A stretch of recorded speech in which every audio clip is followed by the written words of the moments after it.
First World Order Radio. Finally, we are on the air. No doubt. All right. There's always going to be somebody in the building on First World Order Radio. We get on into some of that order consciousness tonight.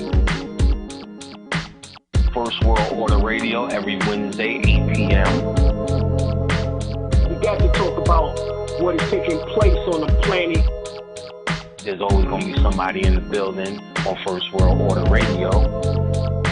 First, we need to let you know we're going to be doing more shows, giving out more information on Wednesdays.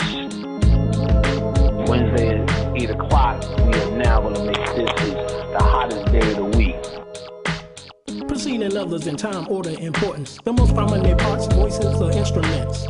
Earthly state of human concerns in existence. An indefinite multitude, quantity, or distance. System regulates to bring about specifics in the group based on value and natural characteristics. Current radiates electromagnetistics of sound through the air, same as your thoughts transmits it. Preceding others in time, order, importance. The most prominent parts, voices, or instruments. Earthly state of human concerns in existence. An indefinite multitude, quantity, or distance. System regulates to bring about specifics in the group based on value and natural characteristics. Current radiates electromagnetistics of sound through the air, same as your thoughts transmits it. You need to understand how magical this, something like this every Wednesday can become. So you need to start getting your calendar right, get your schedule right. You need to know our intention straight out. All right, so, these clues are given throughout the various languages was to piece the puzzle of this ancient mystery school back together again. And what we plan on doing, both of us, is bringing y'all some surefire dynamite. We're going to take this level up a notch. We're going to have stuff to do here. This is not just going to be about philosophies and theories, shit that works. No doubt, tonight y'all going to concentrate. Nam yo dengeki yo, nam yo dengeki yo. We get on into some of that Buddha consciousness tonight. We bringing on Brother Panic in a second. I'm going to bring on my co-host, Brother L. Are you with me?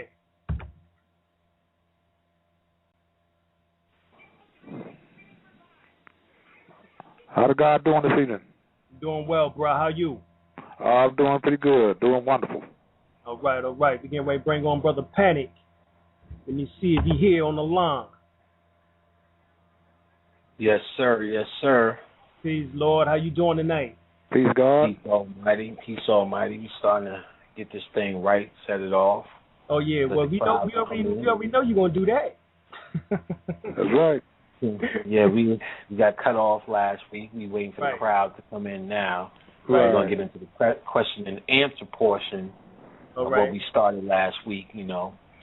Now, for those who weren't there last week, what we did was gave a hard line in the sand between the different definitions of esoteric study and exoteric study. Now, I'm not going to repeat everything that I said last week. You're going to have to go back to last Wednesday's show so you can get it. First, we need to let you know we're going to be doing more shows, giving out more information on Wednesdays. These Wednesdays with Alim. So you need to start getting your calendar right, getting your schedule right, because Wednesday at 8 o'clock, we are now going to make this is the hottest day of the week. Yes, sir. We're going to go hard in with very advanced levels of science. You're only at the beginning. There's something me and Alim talked about.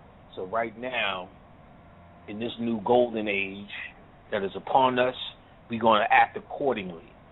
So you need to know our intention straight out. And what we plan on doing, both of us, is bringing y'all some surefire dynamite. We're going to take this level up a notch. Give you shit to do, shit that you could walk home after you hear the show every Wednesday. Wow. You could walk away from and have something to do. Shit you could feel accomplished about, as opposed to feeling good with just another one of the countless verbal sessions that we hear all the time. There's nothing wrong with those verbal sessions, But we're interested in the people who's taking things to this next level. But that's what we're about. So we're gonna look towards Wednesdays. Alim has been here every Wednesday, so I'm at least once a month I'll be here, if not more. All depending on the schedules. Alim has always been here on Wednesdays, and we will remain. Now that we got this combination going, you know what I'm saying, into the Wu-Tang. You know what I mean? So, as the crowd gets bigger before we get into this Q&A, we're gonna set it. Just get some of these things out the way. Let Alim tell you some of the things that he has coming up. Right, give them a little taste of it, but we want to give them a little taste of it. Like you said, don't go too much into esoteric or exoteric, but give them just a little bit of what you did talk about last week. Catch them up, and I'll go into into my information in the second. Okay, sure, sounds like a plan. What I found out, Facebook is our guide. Facebook is our church these days. Mm-hmm. What I find what's going on, as someone who was avid about study, avid about research, and in fact, the criteria for the brothers that you met, like Alim told you last week, we met in about 2004. But the big deal was you were meeting other researchers. You get what I'm saying? You were meeting people who were stone hard on wanting to know just to know.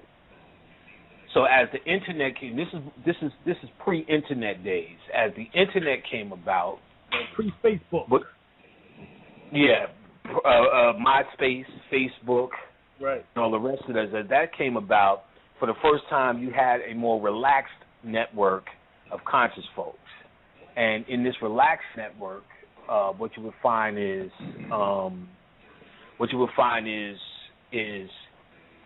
the research aspect of it became downplayed for more of the social friendliness aspect of it.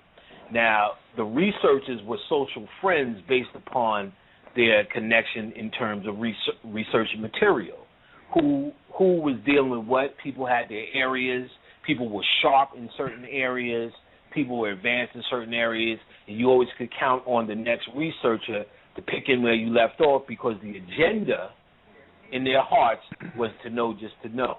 So now that you have this mass abundance of folks that's just privy to information. For instance, there was no such a thing as Wikipedia.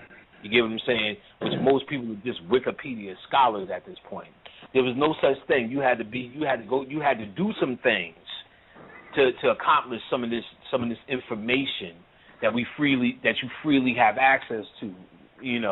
Like if beyond the internet, if I told you where to search for Baphomet, if this was your interest, most people wouldn't even know where to go. You get what I'm saying? If I told you to study the Temple of Luxor, where would you go? Most people wouldn't know.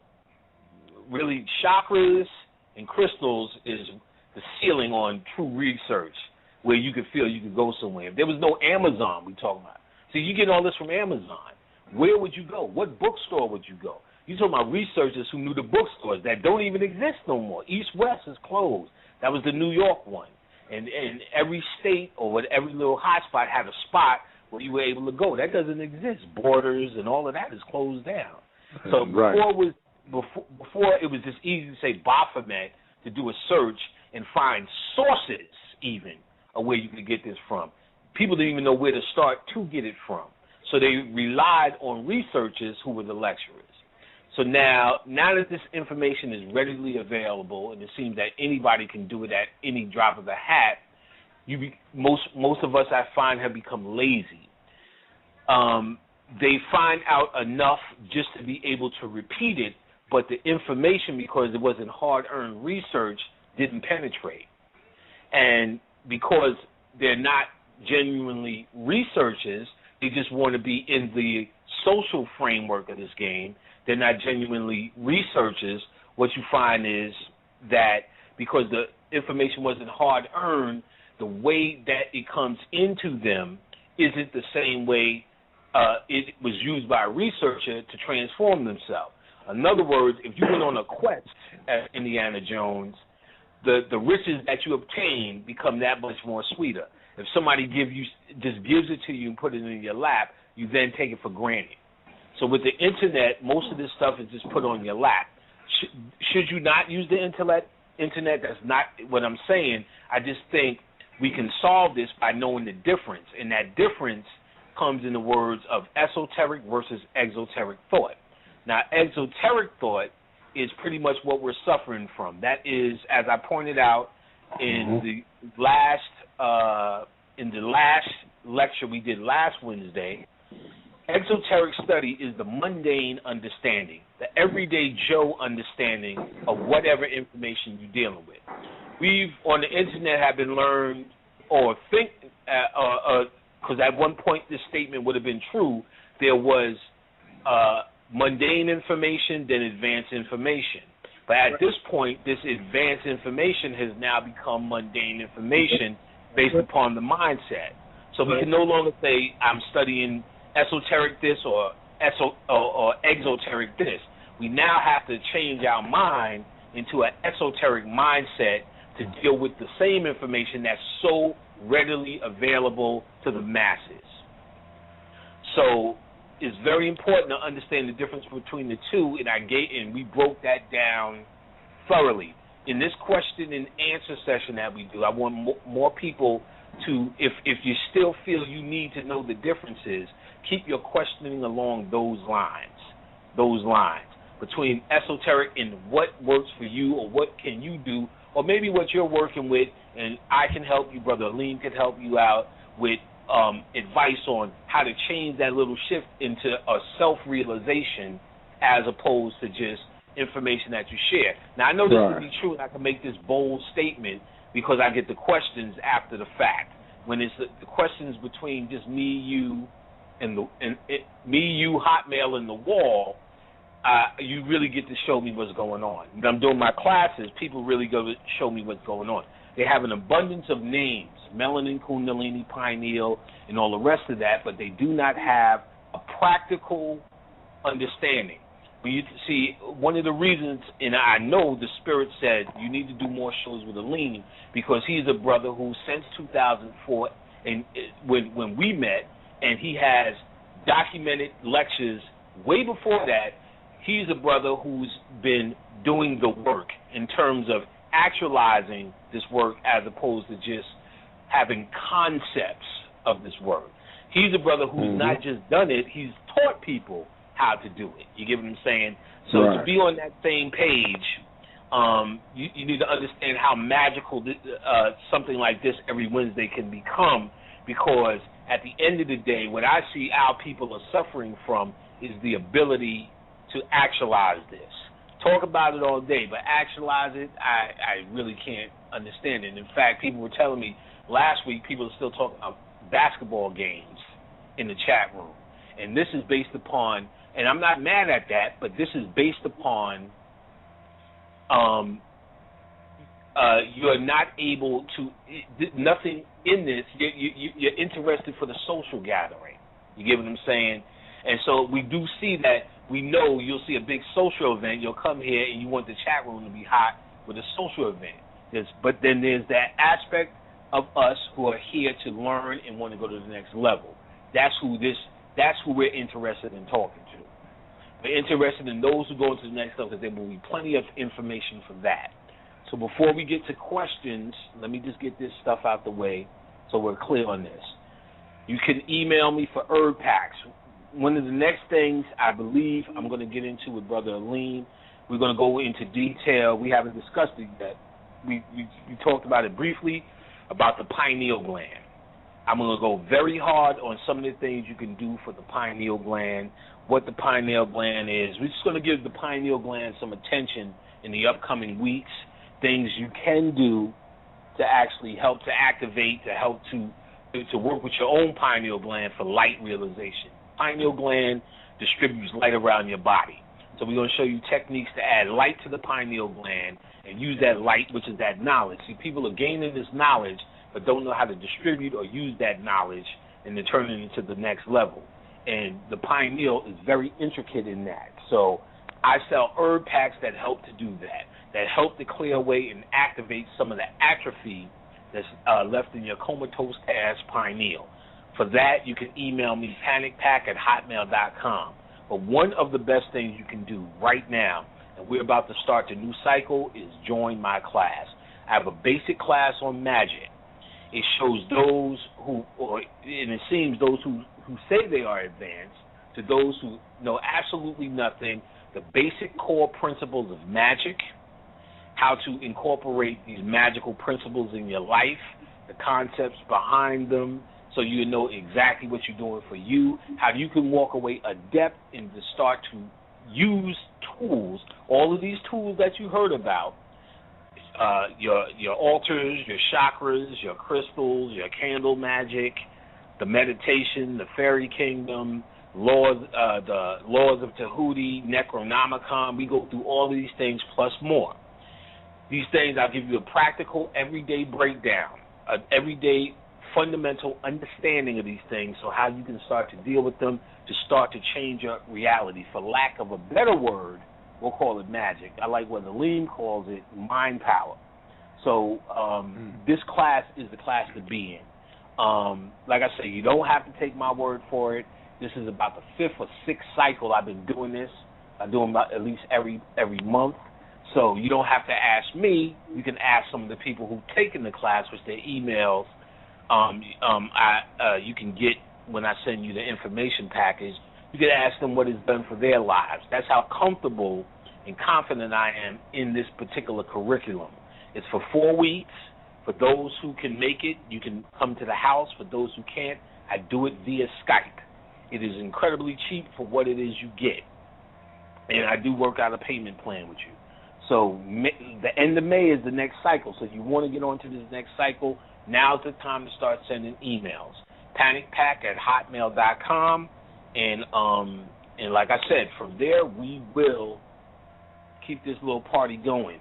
Now I don't know if Alim, you have anything you got coming up you want to talk about before we go into the Q&A. Definitely. Within a week and a half, on May 22nd through 24th, for those into Indigenous Affairs, we will be at the United Nations, meeting at the Indigenous Permanent Forum for those who are into the law, into the Moorish history, into Washita, into Indigenous Affairs, as I stated. So come on out, check us out.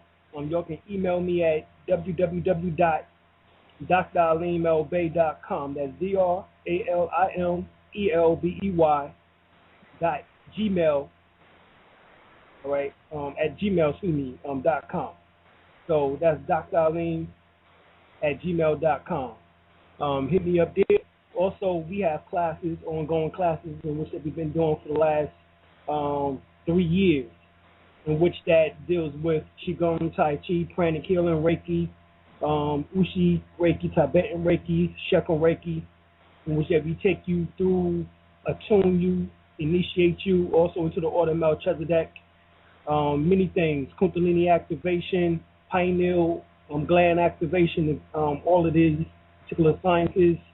You can also hit me up at dralim@gmail.com. And those classes are every Tuesday and Sunday, and they last for 3 months. And we also work out a payment plan. So y'all can check us out there, and also go to the new website, www.dralimlbey.com. Check out that website. We have so much information on there, it's going to make your head spin. All right? Brother Penny, you want us to go to the line? Yes, we'll go right to the lines, because one question will probably be a half an hour if it's exactly. half a good question. So, yeah, we're going to go to area code 717. Area code 717, you're on the line.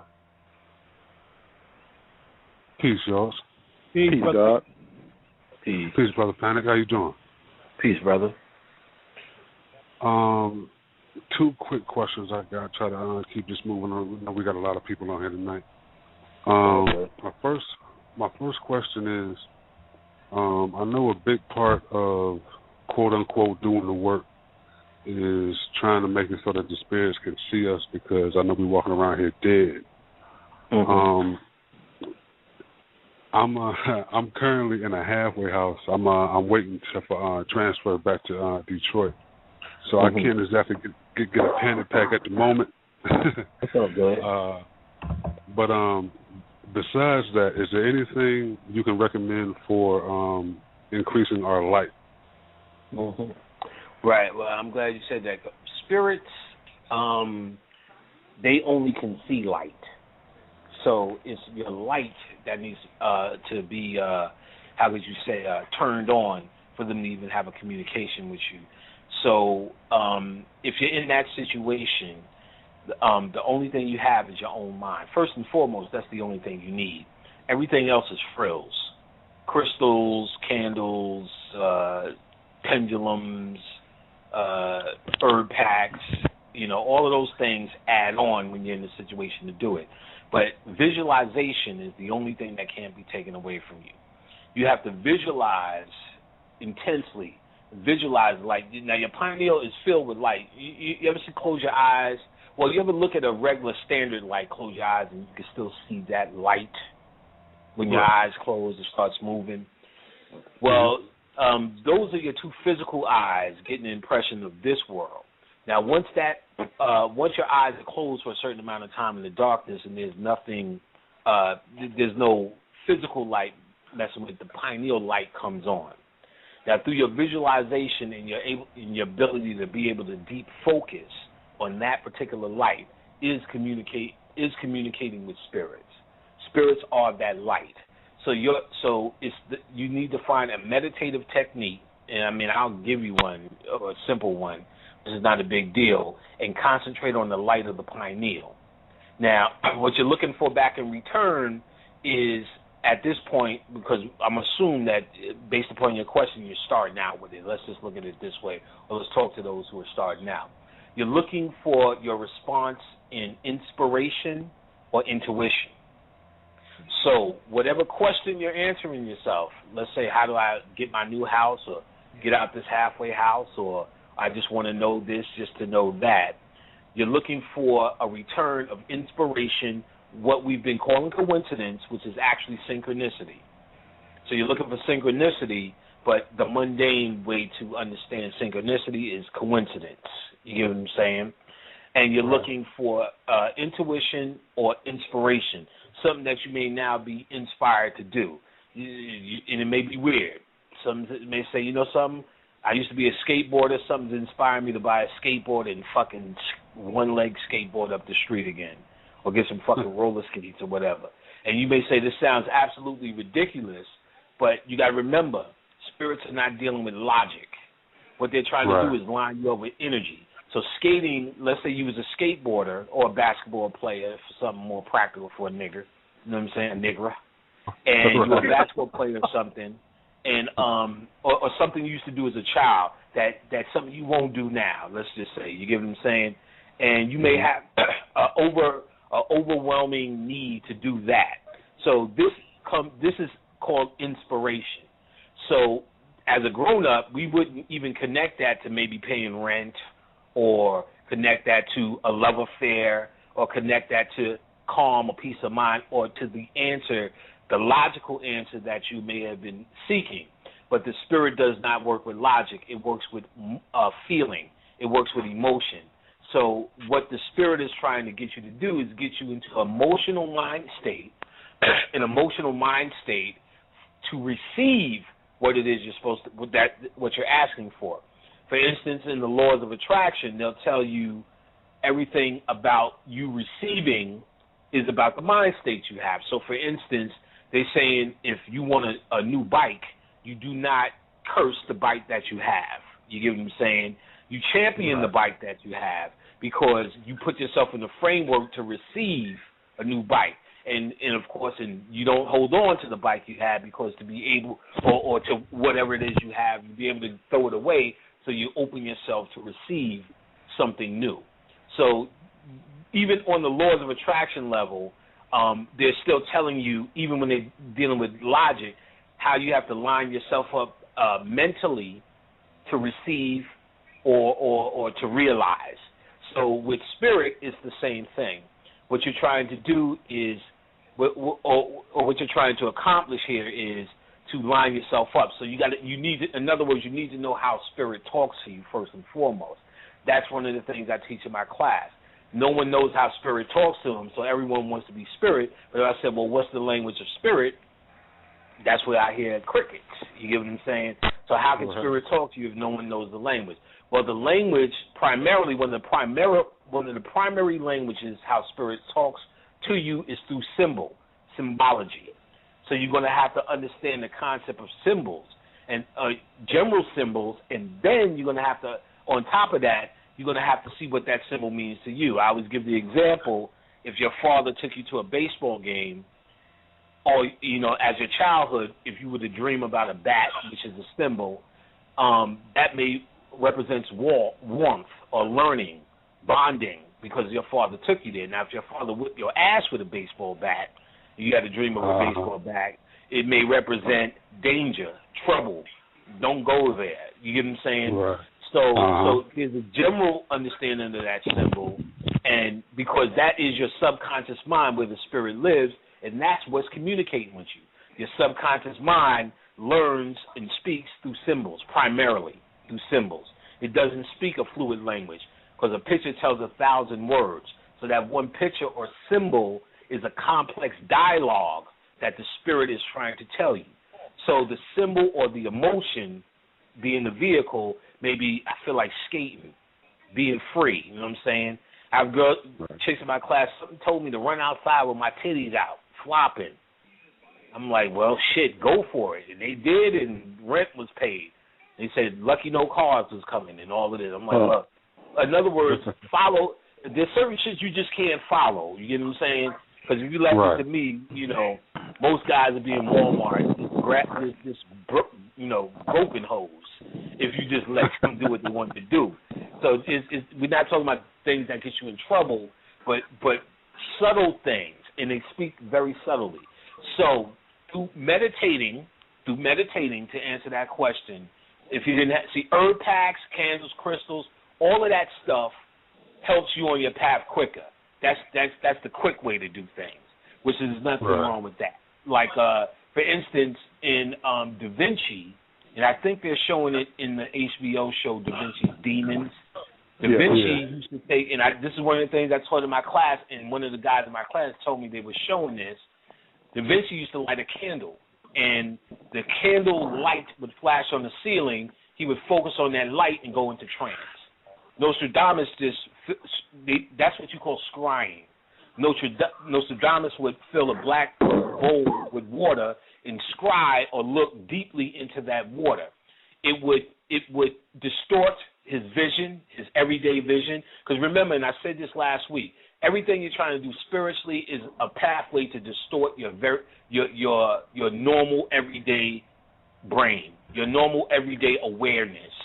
You're trying to distort. That's what every ritual, every trance-like state, every meditation, every chant is, every sigil is, every candle is, every color frequency is trying to get you beyond your everyday thinking.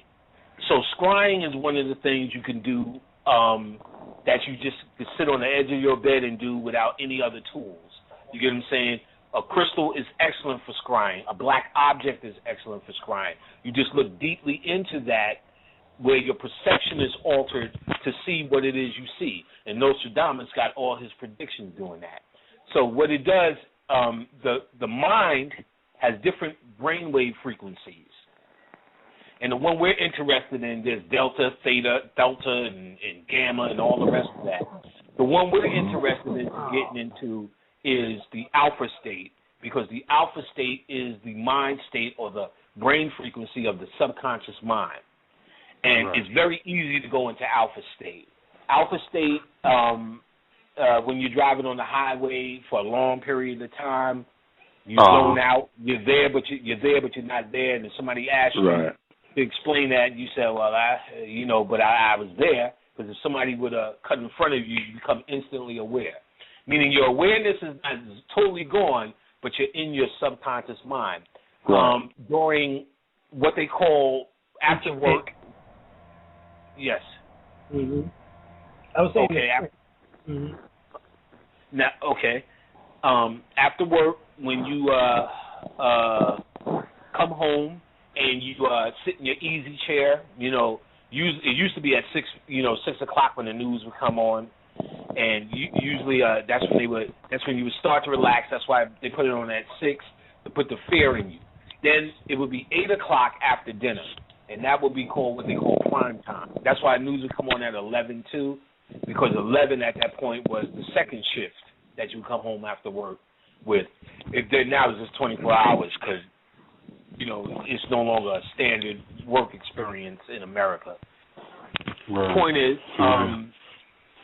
because it was a form of brainwashing, because they understood once you got off from work, off of that same routine, you would go into alpha state, the state of the subconscious mind. And that's when it was peak time for advertisement on TV, or prime time. It was prime. You were primed for advertisement. Primed for advertisement. I mean, and like I said, they go on all day with the subconscious mind. In fact, in the 50s, they urged men to paint the kitchens green because it was the color of the heart chakra, and it would have your wives stay in the kitchen. They didn't want to leave the kitchen. Institutions, jailhouses, and all that was painted green. So they know your shit. They know your shit. They know your chakras. They know your color frequency. I mean, you know, these are things I've talked about before. H&R Block's logo being green. They want you to feel safe at this time. You know, all the fast food places are either red, yellow, and orange for the lower chakras. The ones that want you to stay are brown. Brown represents the earth or home. And, you know, like certain restaurants, if you go in and it's empty, you won't come back. McDonald's, you go in there I'm sure when you used to eat that shit, you used to go in there and hope ain't nobody in that motherfucker. You know what I'm saying? Good, McDonald's is empty, let me order my shit. But then if you go to a classy restaurant with your lady going, how come this motherfucker is empty? Are they giving out the ptomaine poison? Or some kind of shit like that. So that's why the classier restaurants are brown or blue. Zaxby's out here is blue and brown, and they have this is a fast food place with the atmosphere where they want you to stay. Blue, of course, creativity. They want you to stay there and talk, chop it up, bullshit, make it seem like, you know, we serve real chicken and shit. That rest of that bullshit is red, they want you in and out, and you notice that old people stay in these fast food restaurants because they're about to die. You know what I'm saying? So red, orange, and yellow represents life. You get what I'm saying?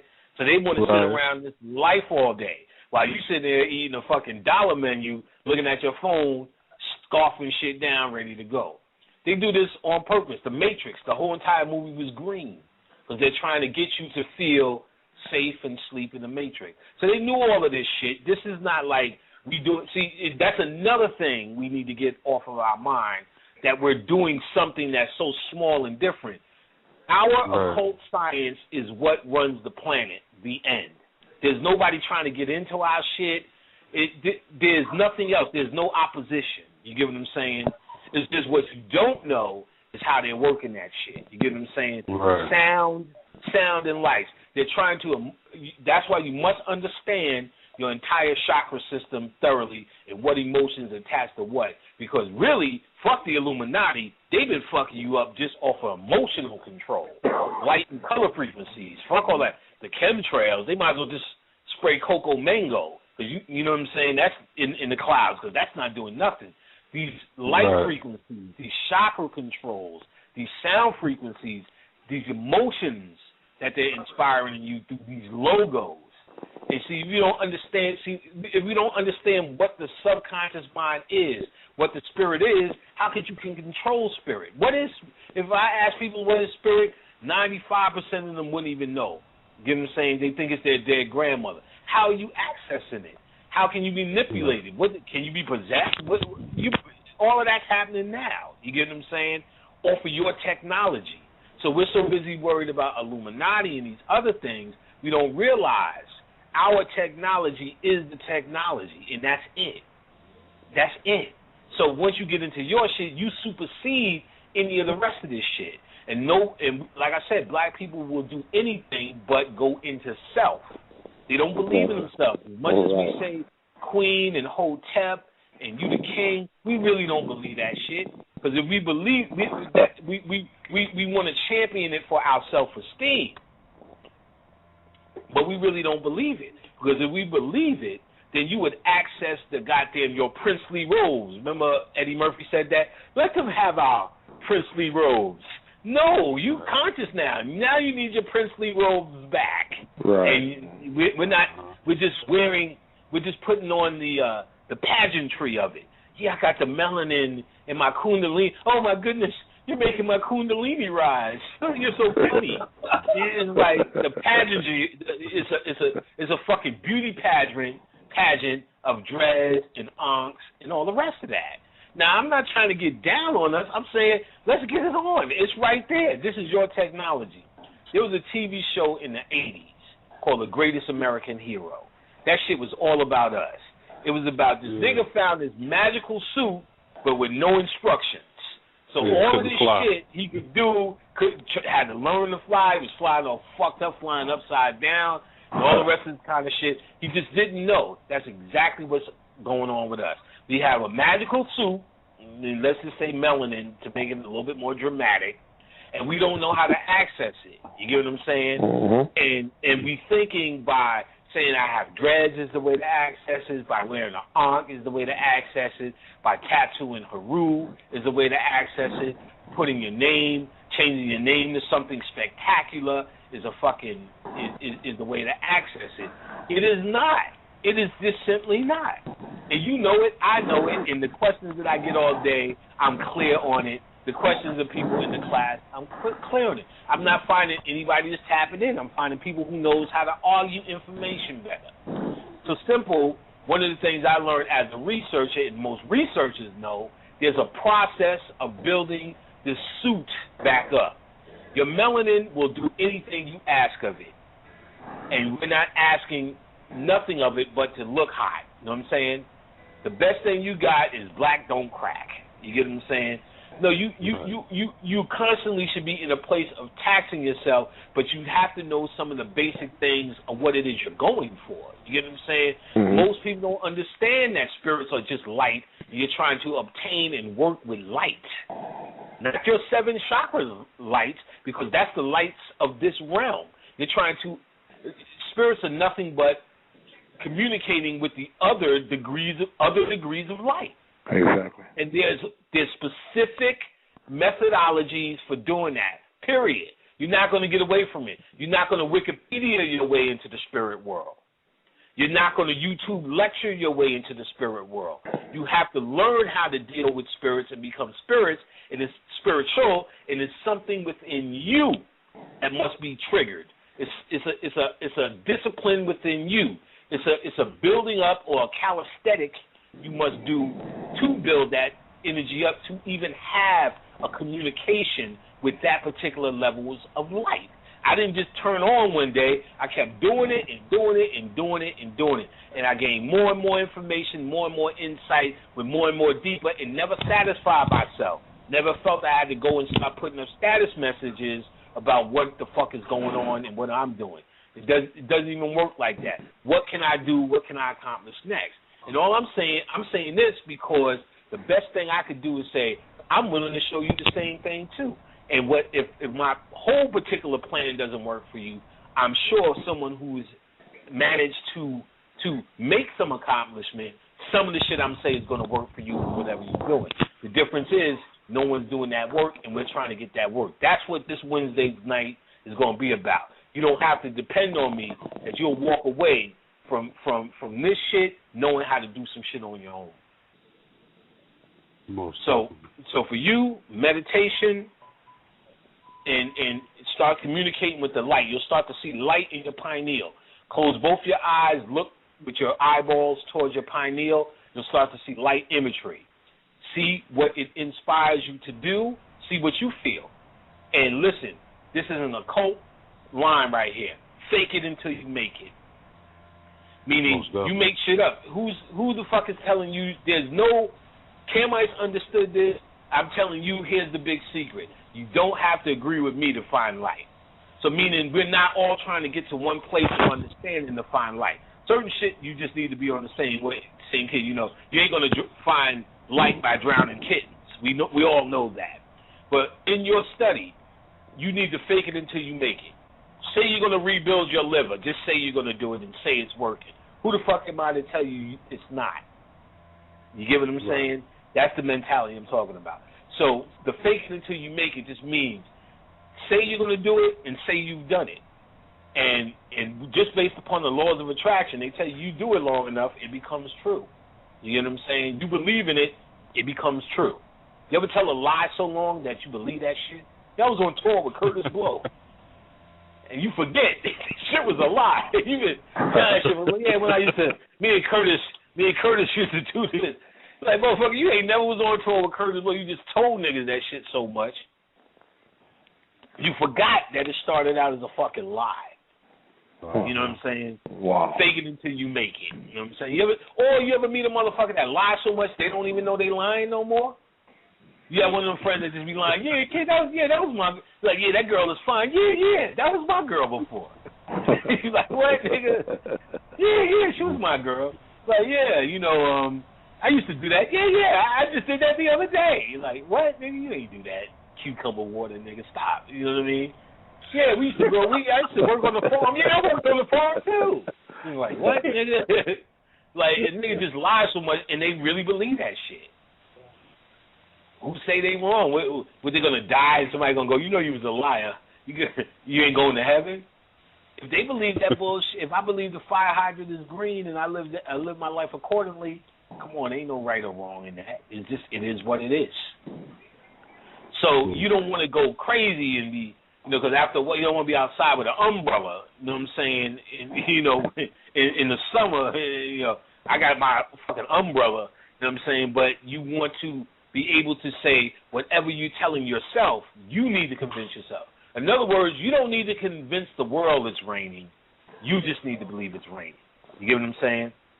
Right. You know what I'm saying? Because this shit works. I mean, my sons believed that Farnsworth Bentley was hot.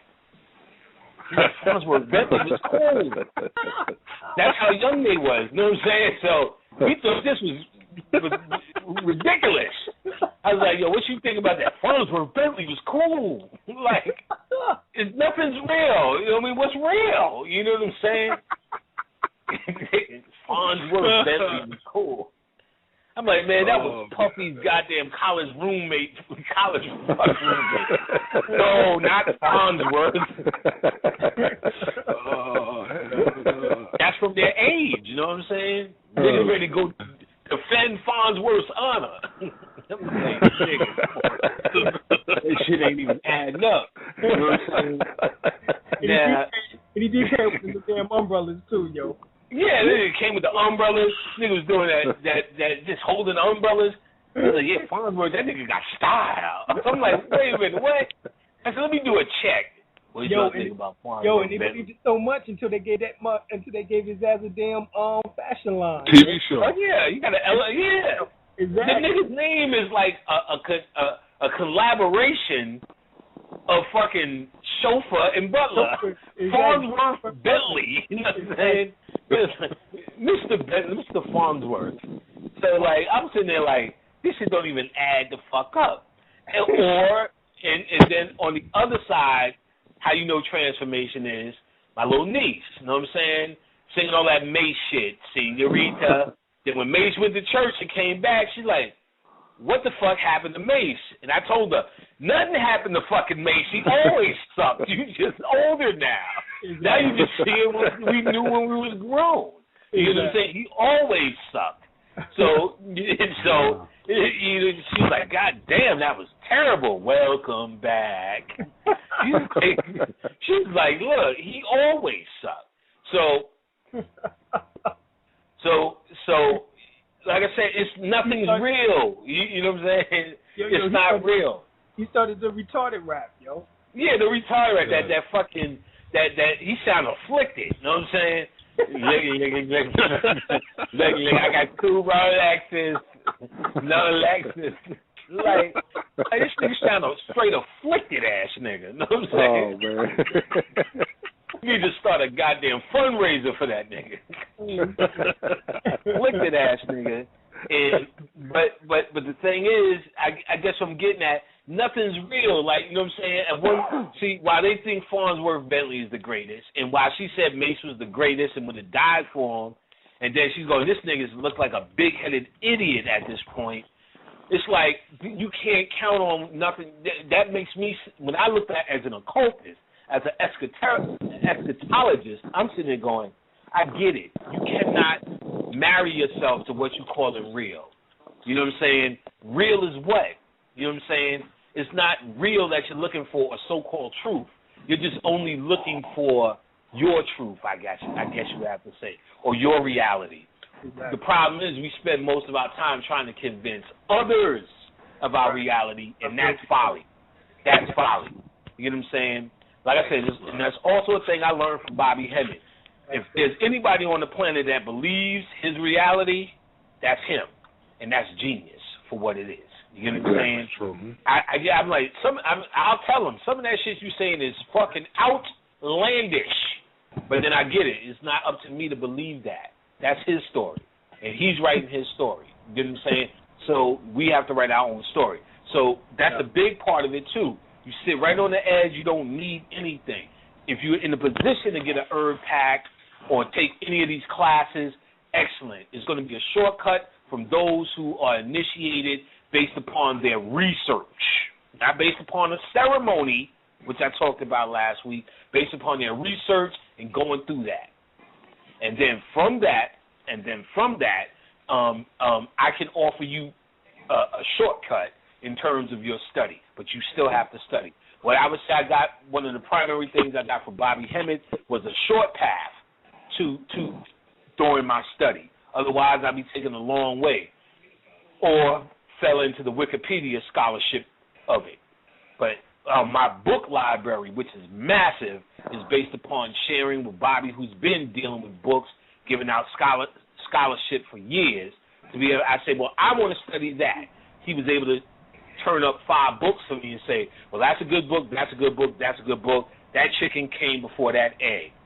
So with the 5 books that he would recommend, I get 2 or 3 books on my own that I've seen, and then now you have a complete holistic understanding on one area.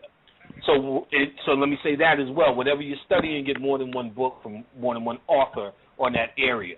Remember, authors are only people who profess to have gone through whatever process they're writing about. So they're not the gods. They are not.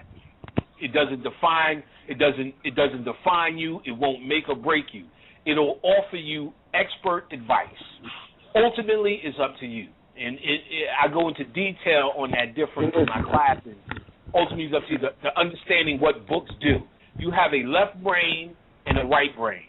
Ideally, you're supposed to work them in unison, but the left brain needs to be satisfied and the right brain needs to be satisfied. The left brain needs to be satisfied with logic, deduction, and reasoning. That's what books are for. See, in the right brain is intuitive, creative, let's just say magical. So the magic that we're into, the magic that we're dealing with, the magic that we're all trying to step into, we need, you will see shit that is non-logical. Now, for me, because I read the book, I was able to not doubt the magic based upon I had a logical foundation. So that's how they work together. So when I started talking to Jimi Hendrix, if I didn't read the books and dealt with the magic and the paths and the exercises, the logical exercises, the logical rituals that I did, if I didn't do with that, I would have thought it would have totally escaped me, not only that I was speaking to Jimi Hendrix, that I could speak to Jimi Hendrix. You get what I'm saying? So when all of this mystical, magical shit was happening, I could say this, that happened, and here's the book you could get. Satisfy people. So any cuckoo thing I can tell you that was spiritual, I could back it up with a book. That's another thing that I learned from Bobby Hemmett. Be able to back that goofy shit up with scholarship. You get what I'm saying? And see, it is not just so I can prove that to people. You need to do that for yourself. I can give you a logical understanding and a spiritual understanding about the same subject. And that's a holistic approach or one of the esoteric approaches that you need to do to your study. So you could ultimately, this is all. It's not just. I should never hear the question, "What can I do without a herb pack?" It's like, what can I do with a herb pack? Because what I do without a herb pack or classes or any of these things, all I need is myself. There's a statement in the occult sciences, you don't need anything in the universe, and you don't. You do not. All you need is all you need is a place to get into self. You get what I'm saying? See, the herb pack shuts down your brain functions and makes alpha state prevalent. The subconscious, so your programming's right. So that's why the herb pack works differently for different folks. Because when this in the subconscious state, whatever you're programming your subconscious mind with, which is what this is all about, the subconscious mind dictates your reality. So crystals, I show you in my class that every single thing you do, I link it all back to the subconscious mind. And I do that shit delightfully. And show you how that's the only thing you're trying to do is you're reprogramming your own mind. And in the class, I give you technique after technique. You need to get in this class. This is probably some of the best shit you can get involved with. You will love it. panicpack@hotmail.com, or you need to get the herbs I got if you can get it. I know you get it when you're ready, brother. There's no thing, but like I said, I'm giving out plenty of techniques. You don't need to buy a damn thing from me to get busy. You get what I'm saying? If you're in the position, great. It helps me to keep the party going. But other than that, and the book is coming too. We're editing it now. We're halfway through. We're gonna do the line editing and so on and so forth. I want y'all to get that. That's something else that is a must. This book, I went very, very deep into a lot of it. You see how long it should take, like 5 years. So when I announced it, I made that shit seem like it was coming out next week. Which is like 6 years ago. You know what I'm saying? Right. But now it's coming soon. So now, one of the things you want to do in your meditation, and I've given out this meditation before, I learned to meditate from my father at age 6 years old. That was his shit. He was a meditative motherfucker. So, and he had all the books of those days. Swami, whoever, was hot. You know what I'm saying? Yeah, Dianetics is the first copy of Dianetics and all the rest of that shit. But he was an excellent meditating motherfucker. And one of the things he taught me as a child, he said, what you have to do, and I'm giving this meditation now, just think of an apple. And with that apple, what you want to do with your mind is experience the apple with your 5 senses. So with your mind, how this is something you've done every day. You've touched the apple all your life. You want to touch it, taste it, see it, hear it, as you're crunching it and feel it. So you're experiencing the apple with your mind. What this allows you to do, because your brain, your everyday logical brain, your everyday brain is what you're trying. This thing is chaotic, and I won't even use chaos because that I would say it's more. It more has akin with havoc, with madness, chatter, constant chatter. So with any meditation, what you're trying to do is get in control of your chatter and take that brain power to one point where the subconscious mind then is able to have a fluid conversation with you. Now, where the chatter totally stops is when you're sleeping and the subconscious mind is having a full-blown conversation with you. Those are called dreams. The problem is none of us know how to astral travel, which will lead you into lucid dreaming so you can decipher your dreams. That's another thing I teach in class, how to get to the point, because when you're sleeping, that's when your subconscious mind is having a full-blown conversation with you in the form of symbols, as I pointed out. That's why you're on your grandmother's couch, then there's an elephant, and then there's you're doing cartwheels, and then the next thing you know, it's all symbols. In fact, if you go to the movies are just frames of pictures, frames of symbols being made to look like a movie. And so is actually what's happening on planet Earth. So everything is nothing but moments and pictures, or pictures of now moments being flashed back. Past is nothing but a now moment of that particular now that you can visualize. See, remember, a movie that you've seen is filmed in the past.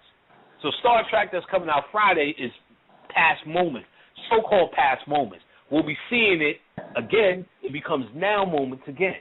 We're watching this over and over. Eddie Murphy Coming to America over and over. And now moments, meaning the only thing we have is now. That's the same way this world is set up, just like cinema is set up. A bunch of pictures, and that's the same way the spirit world is set up. That's why you dream a bunch of moments, symbols that are constantly moving that look like a picture. That's why your dreams are more sporadic. The more you get into lucid dreaming, the more your dreams become less or what seems to be unrelated symbols into a fluid movie. So now with my lucid dreaming, I'll go to dreams, and there's some people, when you'll notice when people tell you I had a real powerful dream, they're able to give you all of these details. They're able to say, well, I was there, and I walked, and I looked to the left, I looked to the right, then I looked at my watch, and I looked at this, I looked at that, I looked at that. Then you have them dreams. I was in a car, then I fell, then I was in my old church, then I was over here, then I was doing jumping jacks. It's like, that's not a lucid dream. What happens is most of your consciousness stayed in your body because you was that tired. When you get into the astral traveling or lucid dreaming, you're bringing your consciousness into the dream world. Therefore, the panic that I know out here comes in the dream world with me. Therefore, my dreams become lucid. Therefore, the conscious mind, the chatter, is now become quiet, and the subconscious mind reigns supreme. When you're everyday waking, your subconscious mind becomes quiet, and the chatter reigns supreme. That's why you sit there, am I on the phone? I got enough phone battery? I need to go to the store. What I'm going to eat later? I'm kind of thirsty. Did I do that? Did I turn up the TV? Did I turn up the stuff? You can do all of that shit in less than 1 minute. You get what I'm saying? Do I need to put that in the microwave? Do I need to wear a coat? Is it hot today? Do I need to put my socks? Oh, my God, I forgot to put on this. Where's my keys at? You can think all that one. That's chatter. That's everyday chatter. So now with meditation, if you're able to focus on things like an apple or banana, and then you can get into more complex things, what happens is you begin to in the waking state, in the alpha, but you're technically in alpha state, in this meditative state, you begin to shut down the chatter to be able to communicate with the subconscious mind in the waking state. Therefore, let the programming begin. You start to visualize and tell yourself what it is you want to accomplish. You see yourself paying your rent, because that's all we've come down to. Getting your girl or that house you want to be in. You get what I'm saying? For me, I'm at a point now. I'm trying to have realizations of self. So now in my lucid dreaming, I'm down to one fucking reoccurring dream. See, because in your dreams is where you're dealing with your equations. So now I've done so much work, I'm down to one equation, and I'm sure that equation is either why I'm here or how I'll die. I am glad to say my queen Khadijah shows up in that dream, so I made the right decision. I see her quite often in the dream world, so that means she's a part of the game. So, but it's the same reoccurring. And, people have reoccurring dreams, but most of the people's dreams will be these new things because, see, your subconscious mind is always giving you answers. So if you're at your job and you're having a hard time, you notice you'll go to sleep and you'll dream about your job. Or you'll hear that statement, well, let's sleep on it. Well, because the subconscious mind is always giving you answers. We just don't know how to listen. We don't understand the symbols or the dreams. We're so busy trying to figure out a name and a hot new ankh. We don't understand our mind, our spirit. The answers is always there. We have never been lost. We just don't know how to read the text anymore from our own minds. Right. That's what we're going to start bringing back. Let me say this. Sir? I don't want to interrupt, but I got to say this because you're dropping it. Let me tell them that another point in which that if you miss the dream world message, the spirit or the nature itself will give you symbols here by way of animals. This you get the Native American science of the totems from. And you will have to know what these animals mean. When you see these animals often or a lot, they're trying to tell you a message. They're carrying you on some type of message. And so you can actually watch nature itself reveal it. But that is nature or the natures or spirit also. also trying to still convey you. If you miss it in the dream world, it still will be brought forth in this conscious realm. So whether it's in the subconscious or in the conscious, the ancestors or the spirits will always still try to convey these messages to you.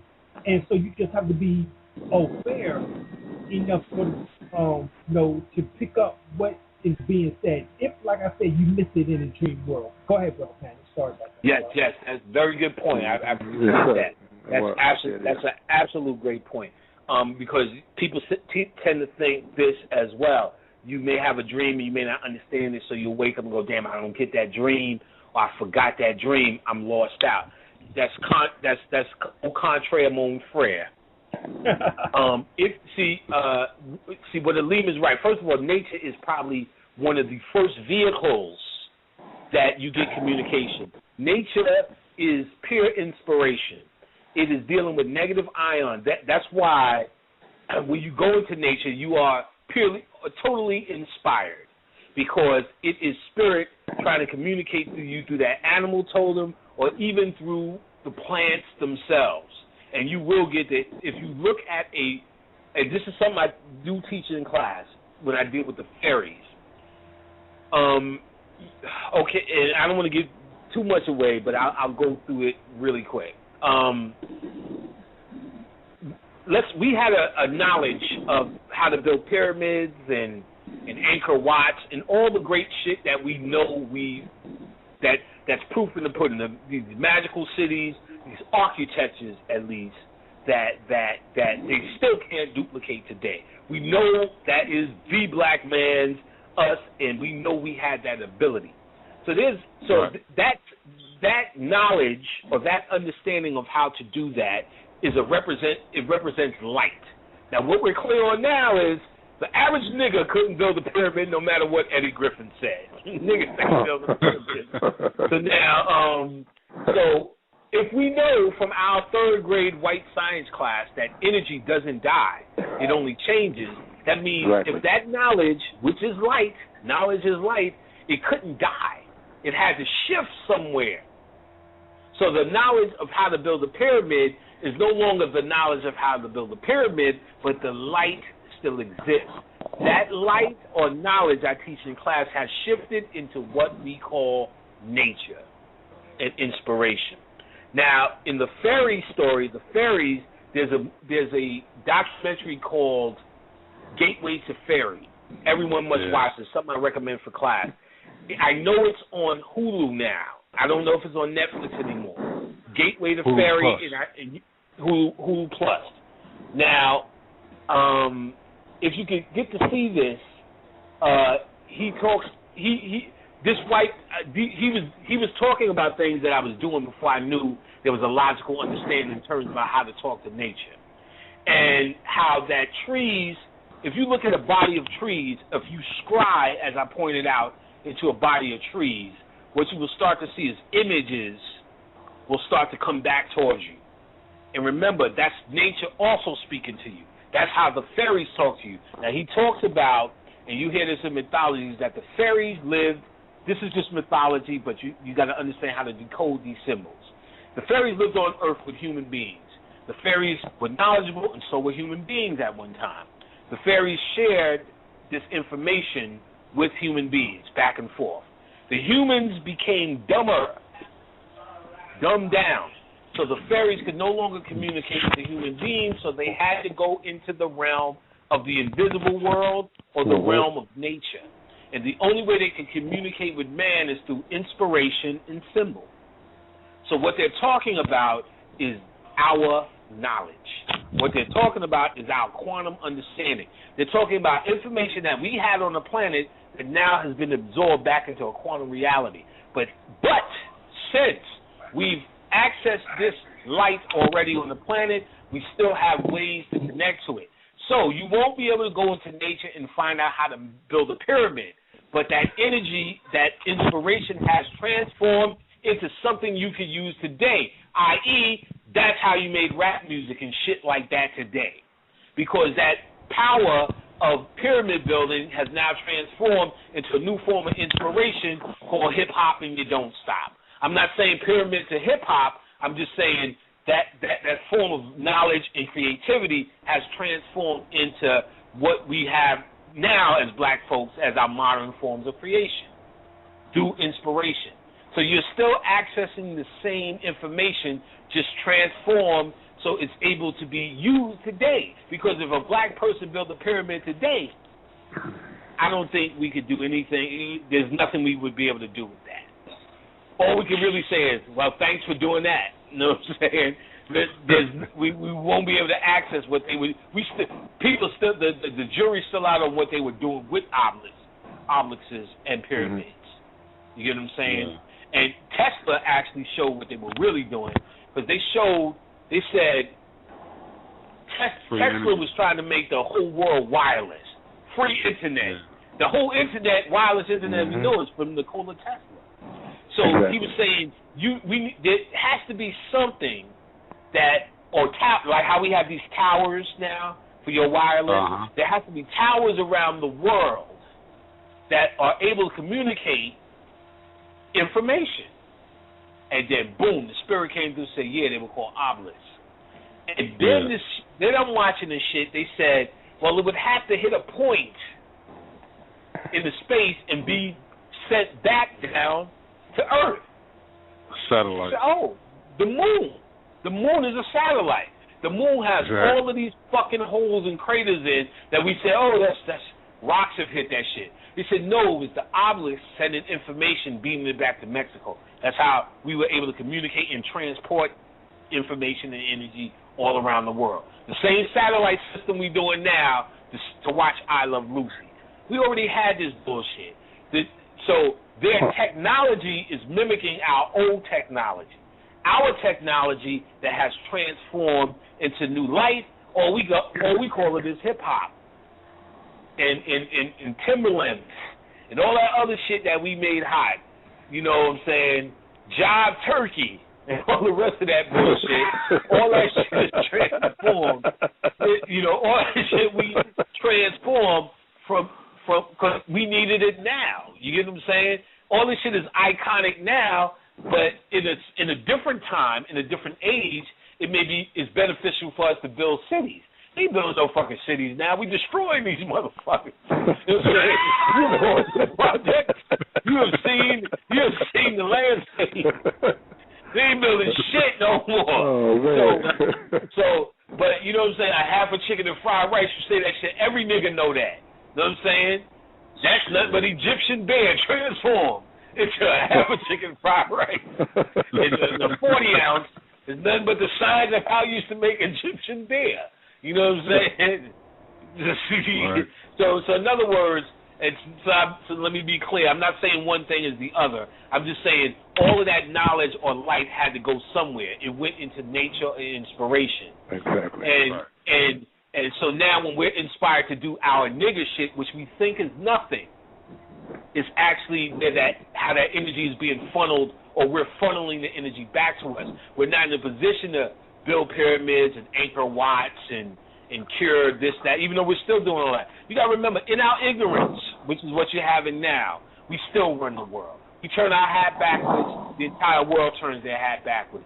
We wear jeans slacked off our ass, the entire world wear jeans slacked. In fucking Libya, every 2 kids had a doing the butt shirt on when EU came out. You know what I'm saying? Right. You see them niggas starving, but they had a shirt that said doing the butt. You know what I'm saying? Wow. Because of us. So we still run the world in our ignorance. The energy is just transformed into what we think is nothing. Now, let me tell you. Now, the deeper I got in the spirit world, the more should not from day one, but the deeper I got, where I'm thinking I'm going to find I'm going to be sitting there going, nefara. None of that. You talking to regular niggas. Some of them gateways that you think are so deep in your chakra system, I had to get through them shits by playing the fucking dozens. You know what I'm saying? Niggas just start ranking on you. You may pass if you say a funny rank. I had niggas roll them. You in the spirit world ranking with niggas. When you get up, you get to go, oh, I get it. All of this nigga shit is the only thing that matters. While you trying to be this dream, get to the mountaintop, and all the rest of that shit you're trying to do is fucking folly. I haven't seen nobody come, ooh, I'm the goddess with an arm. I see some foul-mouth hoes, and they the goddess. I see some grit cooking hoes in the spirit world, and they the goddess. Ain't no change. It's what you do under pressure that is what makes you beautiful. You know what I'm saying? All that shit you trying to do shit that's not under pressure. See, we're trying to transform ourselves. See, that's not for here. We're trying to transform ourselves into this beautiful thing here. You get what I'm saying? No, the pressure that we're going through here is the definition of that beautiful thing. Is the end result. You get what I'm saying? So if you here. You here to do the work. You get what I'm saying? You here to feel this thing so nothing like this ever could happen again. You leaving no stone unturned. No stone unturned. So the idea here is you don't want expectations when you're doing this. You have to, one of the most key foundations, the key element in this is you want to see where this takes you. This is the most fun adventure. That's why I tell you all the time, don't ask me to give you details. I'll help you, but I'm trying to help you to do you. Because if I give you details, I'm fucking up your path. So I'm saying, no, you do that and see what happens. Well, panic, when I smoke a herb pack, what's going to happen? I don't know. Smoke it and tell me. I can tell you what happened to me. You know what I'm saying? Mm-hmm. You need to be able to write your own story. This is you came here. You were born here. You made the choice to come here. You get what I'm saying? So the idea is it's you who's supposed to be having this experience. You get what I'm saying? And we need to stop kidding ourselves. We're not having the experience. We're having the experience of a social group, and everybody's friend, and then you say a couple of nice goddess words, fuck around and get some pussy. You know what I'm saying? But at the end, no one, you don't really see no one going, wow. You know what I'm saying? Shit, I realized something that was, you don't hear no realizations that is just like breathtaking. You get what I'm saying? No testimony. Everything's how can I? All right, I'm not mad at that. But I'm just saying if we're going to be how can I, Wednesday nights, Brother Alim show, with Brother Paddock as a guest, we're going to stop this how can I and to a whole bunch of motherfuckers who said, thank you for that, and I did that, and I've accomplished that, and now I get it. Because that's what I'm hearing in class, but there's no reason I'm going to talk all this time on the radio and nobody's going to be able to say those things as well. Most definitely. As well. So yeah, you can meditate all by yourself, kid, and get your accomplishments on. Exactly. Yes, you can. I most definitely will. The only one more thing I want to say real quick. I came across you, Brother Panic, in like 2009, right before I got booked. It was the Michael Jackson show you did with Bobby Hemmett, and that shit blew me away. You know what I mean? Wow. But I had been on Bobby Hemmett for a number of years, and a lot of the books doing what I was doing at the time, I was able to afford. So I had started to build up a nice little library. All that said, I'm glad I did because, you know, being with the current circumstances now, you know, I'm pretty proud that I at least have that to show for myself. Right. But all that said, I am very much anticipating your book. Yeah, I went hard on it now. Like I said, I thought it was just, you know, I know I was going hard in detail, but the sister who's editing it, Kirsten Melby, if you're on Facebook, I'm sure a lot of y'all may be her friend. She's like when I first announced it 6 years ago, she was like, oh, this is what I'm here on the planet to do. So 6 years later, she said she looked at that original email. She said that shit was 6 years ago. She's finally edited it. She's on it. We're about halfway done, and she's going through it. And so she's the first one to really give it a good read. And she's been conscious all this time. So this is not just a person. This is a person who's in that loop, if she's not even in the chat room now. And she's been saying this shit has been, she's been giving me a lot of good feedback. So judging from her, it looks like it's going to be the anticipation was worth the wait. It looks like it. Because I wasn't sure. I was just I was just writing like I was usually talking. But I feel there's some hot shit in there. I tried to go very detailed on what I did talk about. I said one chapter, I dealt with the effeminization of the black man for real, without the homophobic aspect of it, but the real scientific mind control aspect of that shit. And just one chapter of that is just like I said, I was just going to go with the hot Hollywood motherfuckers, but it turned out that every single black man in Hollywood, I showed it, out of 5 ways how they were effeminized. Every single one, starting with putting on a dress, symbolically showing their ass, which was symbolic of the slave trade. Or even we come to think, well, he showed his ass, but he was having sex with a black woman. You got to remember, your slave master used to sit in front of you while you had sex with your woman. And watch that suck shit. Up the energy, suck up the energy. That's what's happening on screen. You know what I'm saying? Symbolically kissing another. So them just showing their ass. You know, Spike Lee will have a nigga show his ass in a minute, thinking it's some prowess shit. No, that's some slavery shit. You know what I'm saying? Of course, wearing a dress, kissing another man. Doing the butt. Cool, right, doing the butt. Right. Mooning and all that. So I narrowed it down to like 5 things you will always see once in the career of it's obvious with a dress, but subtle shit. Subtle shit with Rocky. Subtle. I went in on some subconscious shit. Rocky and Apollo. Apollo being the name for Horus. And whatever it was, I went at the time. I remember going through the detail of the Rocky and the Apollo creed. The creed of Apollo is the creed of Horus. How Rocky was symbolically beating Horus and all this kind of shit like that. So much so, when they did Expendables, they had Terry Crews as the black tough guy. You know that was supposed to be fucking Apollo, or even Mr. T. Fuck is Terry Crews with all these old motherfuckers? It was a terrible movie, Expendables. But he put all Dolph Lundgren, he bust Dolph Lundgren's ass in a Rocky franchise. He didn't put Apollo or Mr. T. Huh? My aunt was actually in that movie. Which part? She was the her name is Diana Lewis. She's a newscaster from Detroit. She was the black female reporter that asked Rocky the question when he came back in the beginning. Okay, I got to look at it again. And now I'm going to look at it. I may have it here somewhere. The first one.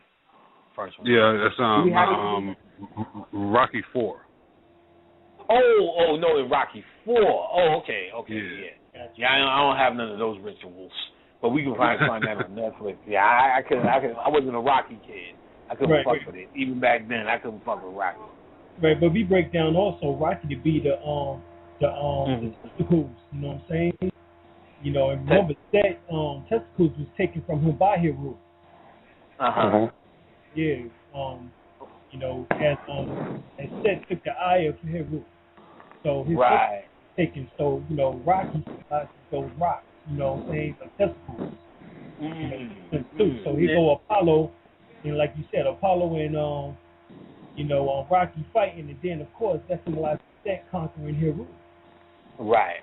And for that, the cracker ended up getting a statue, you know what I'm saying, put up in Philadelphia. Right, got a statue put up. Yeah. Right. Yeah, it was crazy. And there was something else too that I brung up in it. I can't remember. Something symbolically. I can't remember. It's all in the book though. When I was in that zone, but I remember, but he didn't even show like I said with Terry Crews when he did the Expendables, when he brought Dolph Lundgren back, he brought all of these OGs back. You know that black dude was supposed to be either Apollo, who's still working. Carl Weathers is still working, and he's still hot too. He's hot. He's hotter than any of them because he had that little thing in Arrested Development, which was a very hot show. If nobody knows about that show, real funny show. But Carl Lewis was still working. You know what I'm saying? In fact, he was a little bit hotter than the rest of them motherfuckers. So long story short, anyway, and I can't remember, I said some other stuff about, but I mean, I go through the details. You know what I'm saying? Not just Wesley Snipes wore the dress. That's obvious. But like, there was a time where I was like, name any black actor. boom, niggas was trying to catch me, but I was like, nope, he did that, he did this, he did that, he did that. There was about 5 I couldn't find nothing on, or it wasn't worth bringing up, really. But other than that, niggas sold out at one point, to the point where I put this all under one umbrella. That just alone. Forget all the other metaphysics and all the other shit, because I wrote about Necronomicon, Laws of Tahuti, chakras, all of that kind of good shit. Just that shit alone is going to fuck niggas up. Because that was going to be a book, but I'm like, I got too metaphysical. I can't leave too much. You know what I mean? I couldn't just do that alone. But just that part alone is going to fuck people up. And then what I tied into. So this is going to be well worth the wait. You know what I'm saying? And, it's overdue. It's time for me to get out. It's like, it's old for me, so each time that book shit come up, I get a fucking headache, like, oh, God. But Kirsten was like, look, motherfucker, you need to finish the rest of this goddamn book. Let's just get it done. I'm like, all right, you're right, because too many people are asking, and so on and so forth. And it will be soon. All right, well, so I greatly appreciate it, Brother Panic. I'm on your Facebook, Dr. Alim. I'm also on yours. Please continue doing what you're doing, and peace. Get that, Brother Panic.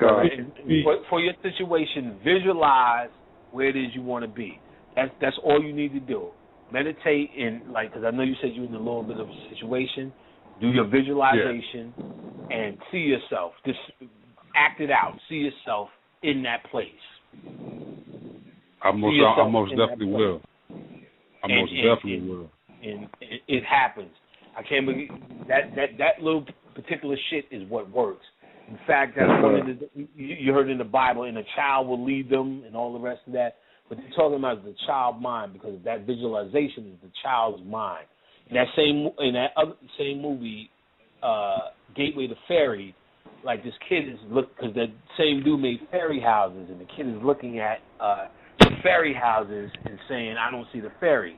And then the dude said, no, they're right there. Just look. He said after he gave the girl permission to see the fairies, she gave him 20 minutes on a story. So a kid does this easy. Remember when you was a kid. Remember when your sister had tea parties, or when you had superhero friends, all invisible. It's the same thing. Right. Make it real. Your invisible friend that's protecting you under the bed. It's the same concept. You know what I'm saying? So you want to see yourself in your house. Know it. Feel it. If that's what you're going for, a new place, see yourself walking through the door. You know what I'm saying? In your shower. Every detail counts. Hard visualization. And that little shit alone works. So I wish you a bunch of power, and I'm sure you'll get what you want, brother. I appreciate it. I will be talking to you soon. No problem, bro. Peace, Lord. Peace, more. Right, we're going to go to area code 870. Area code 870. You're on the line. Hello? Peace. Hello? Peace. How are y'all doing this evening? Fine, sis. How you doing? I'm doing great. I can't believe I'm actually on air, because I've called nearly for the past 4 years, and I've never really been on air. So thank you for taking. Thank you for finally getting my call, and I really appreciate Brother Panic, what you do, Brother Alim, what you do. I just want to say I love both of you, and glad to I help. just really. Right, I just wanted to say that. I'm getting ready to sign up for your class, Brother Panic. I've been trying to sign up for it, but every time I don't know, it's just been like a system it's been like so many different obstacles in my way, but just coming up today. In due time, the classes will keep going on, so whenever you're ready, it'll be here.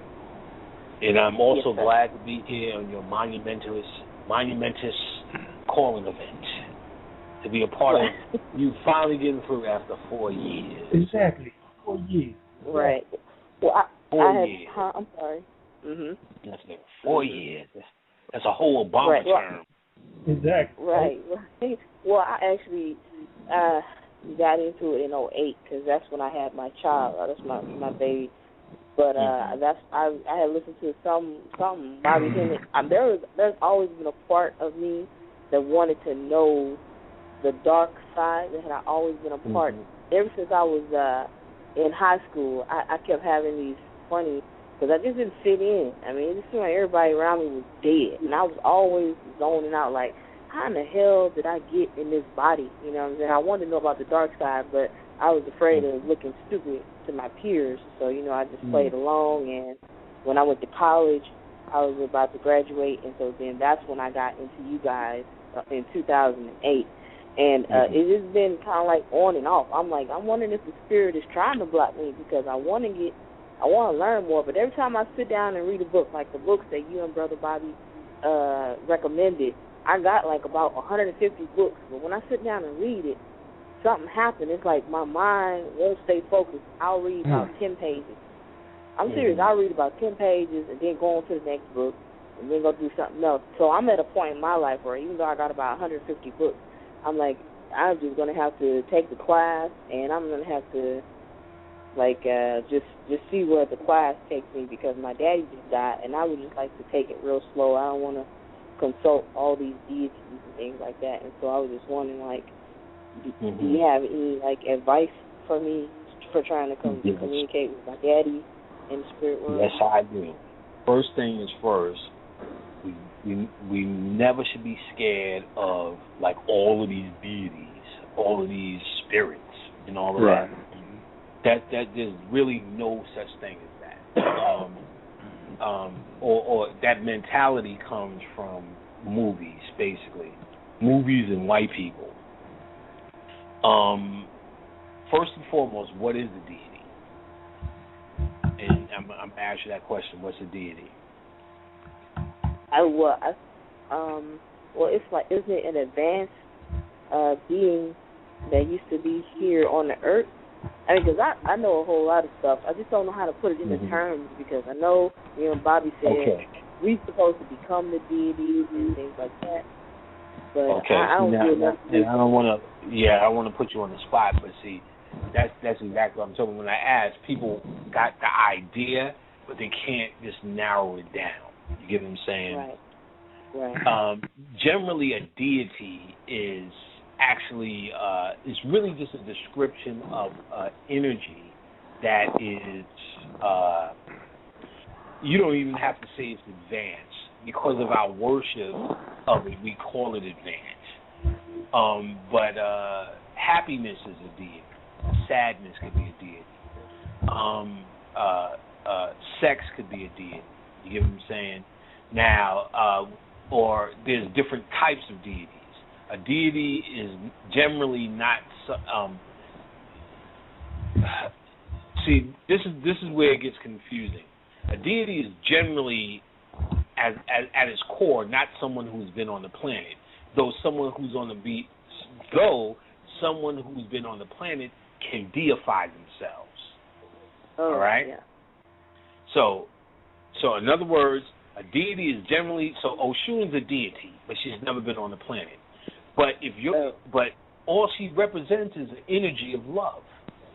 So there's no way I can explain to you love. So what I would do is take love and give it a characteristic, give it a color, give it a day of the week, give it a mythology, and give it a name finally, and then let's call it Oshun. And then I tell you stories, you can't do this, you can't do that, because all I'm really trying to do is not saying she'll be mad at you. Later on we say that, but what we're really saying is, that this is how you handle love. So for instance, if I was courting Khadijah, I definitely know I need to put my best foot forward. I need to come dressed right. I need to come smelling right. I need to become prepared to take her out. I don't go meet her and go, well, you know I ain't got no money, right? Well, you know you got to pay for that. That's going against the grain. That's making the deity called love mad, if you will. In other words, that's going opposite of what dating is. You get what I'm saying? Normal dating is. Are you following what I'm saying? Yeah, you take characteristics and personify it into energy. Right. So basically, where we're at now is like, oh, you can't do that, or these deities will be mad, or Oshun will be mad, or I'll be biting off more than I could chew. That's later day, but that's only really based upon you knowing how to act. So that's why I'm using the example. If I was on a date, I would know how to act. with a lady. You get what I'm saying? So in other words, there's nothing to fear. If I say to myself, I'm ready to go on a date, then that means I know I need to put on a nice shirt, some nice shoes. I can't come with holes in my pants. Exactly. In other words, I don't have to be a genius. I don't have to be spiritually inept. There's nothing that's blocking me.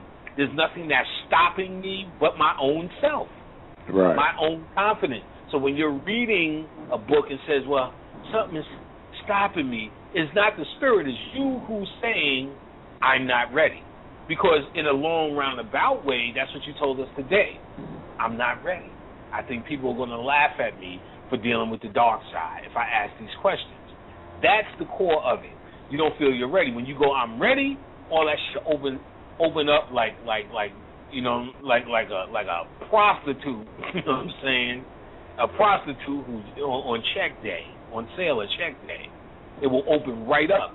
It's you who's stopping you. There's no force. These deities, which are nothing but different energies or definitions of energies, now with names, are nothing but definitions or descriptions of you, your subconscious mind, your melanin.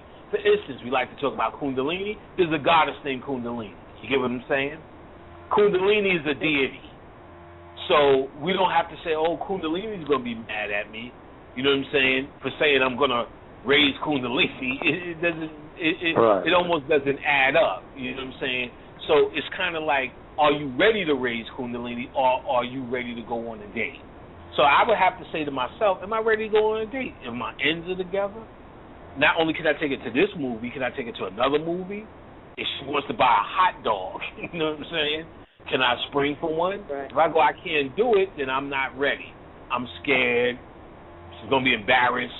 She's going to be mad at me. All the things we say about deities. So a deity, we need to demystify it. It's just only a description of energy.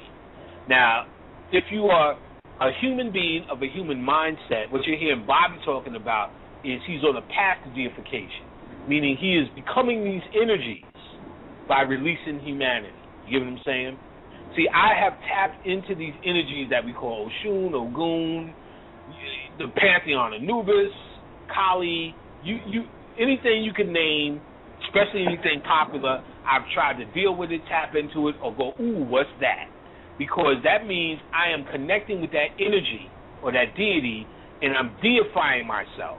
I'm becoming that energy. Now, if I was at Walmart, you'll say that's just a regular guy buying pillows and Frankfurter buns. You get what I'm saying? But me as an occultist, I have dealt with based upon knowing these energies or knowing these deities or knowing thyself. Because all of these deities are only descriptions of you. So when I hear someone saying, I don't know if I should do that, I don't know if I should do that, all you're saying is, I don't know if I should check myself out. I don't know if I should deal with myself. There is nothing to fear. There is no such thing as you dealing with deities and too much shit happening. There's only you believing too much shit happening and then too much shit happening based upon you believing that too much shit happening, whatever that is for you. You get what I'm saying? But see, once we take away big words like deities and entities and only talking about energies, you're only talking about energies. And when you understand you're only talking about energies, I would never get enough. You get what I'm saying? Mm-hmm. If I was a guy and somebody said deities were pussies, we wouldn't be even having this conversation. Or deities with titties, I'll suck the whole Africa dry. You know what I'm saying? Trying to deify myself. I'll suck the nipple of Africa dry, trying to deify myself. You get what I'm saying? If deities was welfare, you know what I'm saying? We lined the fuck up around the corner. I want to be a deity. I want to deify. And we see it as a big deal or something that you're getting with that's beyond you. No, this is you. Every single deity that you can deal with is nothing but a detailed description of a certain portion of your power. Call it love, call it war, call it kundalini, call it chakra, call it root chakra, call it indigo, call it melanin, call it pineal, call it prana, call it chi. They're just definitions. Remember, I talked about this last week about literature and how literature is nothing, could only amount to a bad case or words can only amount to a bad case of literature or lecture. Remember, I talked about that last week because what these words are trying to describe is a simple idea. All of these deities are you anyway. There's no such thing as the dark side or the light side on planet Earth. That's only how we describe things. Because if you were in a room that was all white with nothing else, you would be just as blind as you are in a room with all black. The contrast that creates the difference. So black is representative as negative polarity, and white is representative as light. But it has nothing to do with good versus evil, and you deal with the dark side versus that. The dark side just represents the subconscious mind. It just represents the subconscious mind. So with your whole entire work in magic is about the subconscious mind. It is about taking that leap into the subconscious mind. So there's no way we can get around it. It's just that looking at spooky objects has nothing to do with the dark side. Because what's dark for you may not be dark for me.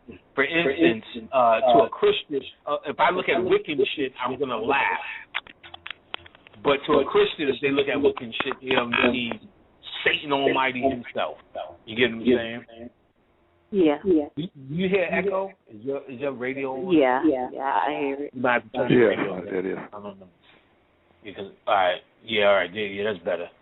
All right, so... can we ask questions in your class? Like, do we ask... Oh, absolutely. This is not a lecture format. I'll do you one better.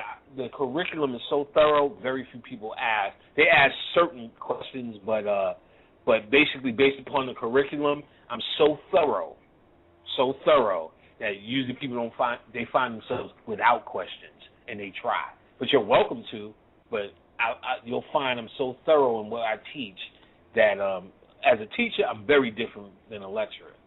I won't say very different, but my class is not an extended lecture. It's a whole different experience with me. And like I said, don't take my word for it. You can I'll give you email of people who've taken that class. There's people in this room now who's taking the class. Bo Hurdle, you can ask him. And there's Kalimar is about to take the class. And I've emailed people, and they've already told me about it. Some of them have already said that you put them on the path, and they know where to go. And Yep, exactly, because that's all we're talking about. Getting on that path. What I've seen, what disturbs me, and you hear me talk about the most, people talking a good one, but nobody's genuinely on that path. Oh, I'm going to put that ass on the path. You going to see my sincerity. My sincerity is putting that ass on the path. Yeah, that's when you say putting on the path, and you know how you come down, well, I don't want to use the word come down, but you know how you always talking about how people talk, and they ain't really doing nothing because I'm still getting the same old BS emails about how you do this and how you do that. And I've been studying this. Well, I've been looking at the YouTube because I've been going back and forth to school, but I'm out of school now. And my life is kind of in chaos because I feel like ever since I've come into this information, there's a part of me that knows this is I know this is what I've always wanted to learn. But for my particular situation, I need to have someone who's more educated and that can teach me, because me reading on my own ain't going to work. And with that being said, I think that has something to do with, like, my fear, because I grew up on horror movies and things like that. But based on what you and Bobby Hemmett always say, and Brother Alim, you know, there's no such thing as fear but fear itself. That's just Western indoctrination, which it really is. Because I had an experience. I don't know if it was a tree spirit or Emotep, because when my daddy was dying, I did some invocations to Emotep, and I called on Asclepios, and at like 3 in the morning, I was naked, and I was getting ready. I started getting real hot. You know, I thought maybe it was something sexual, you know, and I was ready to get out the bed, and I got halfway off the bed, and someone was there, and they said, "Here's your water," and I got scared, real scared, and I just. There you go. That's the shit you want to be doing. You call on some shit, and this shit come with a nice, refreshing cup of water. Shit, right? So I can see, and I don't want to lose track. I can see. Definitely, there's nothing to fear but fear itself. That or fear is just what you do not know. But before I lose this point, and I'll let you continue, because you said something about it's about really learning from someone who knows more. I don't want you to look at it like that. Look at it on the level of what I talked about last week, and what I always talk about. In Western civilization, we were trained to learn incorrectly. So when we're dealing with our occult science, even the way we're trying to learn our science is not. We're not theorists. Even Einstein, all these white people that are their top scientists, all they really got are theories. Theories. Yeah. They're theorists. So they're not actualizing none of this shit. We are beyond the theories. We are beyond. We are the manifestation of it. And anything we understood and teach was the teaching of ourselves. We were only explaining ourselves, a simple idea. You get what I'm saying? Their understanding is they're trying to figure out what we are. So their form of thinking is a secondhand experience. So now, because we went through their school system, when we hear our ancient information, which is not supposed to be understood with the same technology, you niggas is using Apple, they on Windows. You get what I'm saying? It's a different operating system.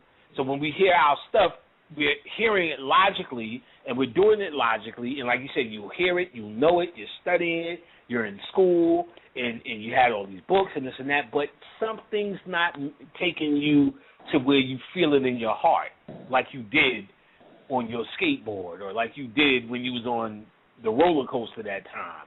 You know what I'm saying? You feel it, you know it, but it's not really taking you. You haven't become it. That's only because there's a disconnect in how we study and how we learn these things. That's the thing I'm going to teach you in class. How to take everything you've been dealing with and make it and actualize it.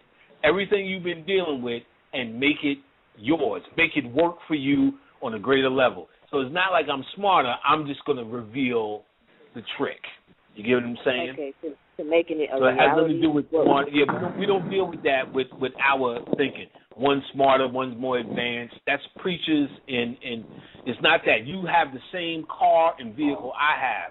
The difference is I'll just even call myself lucky enough to be able to get into the research at a time and be able to have the ability to explain it, regurgitate it, and explain it back to folks in such a way where I can show you the same trick. So whatever it is you was doing before, I'm not going to change that. You the control is yours. I'm just going to show it for you to intake it and bypass this goddamn Facebook ministry shit that's going on. This YouTube ministry shit that's going on. You get what I'm saying? Right. Okay. Well, I don't want to hold y'all. Right. Well, I don't want to take too much of your time. I just was trying to say, like, how do I get over the fear? Because the experience was great, but man, it scared me. Well, see, first you got to understand. You'll learn this in class too. What deities are. That's the first thing I asked you. Once you understand that there's nothing out there, it's your own perception. What's in you that is communicating with you, that you are talking to yourself. That's what you're scared is really the dark side.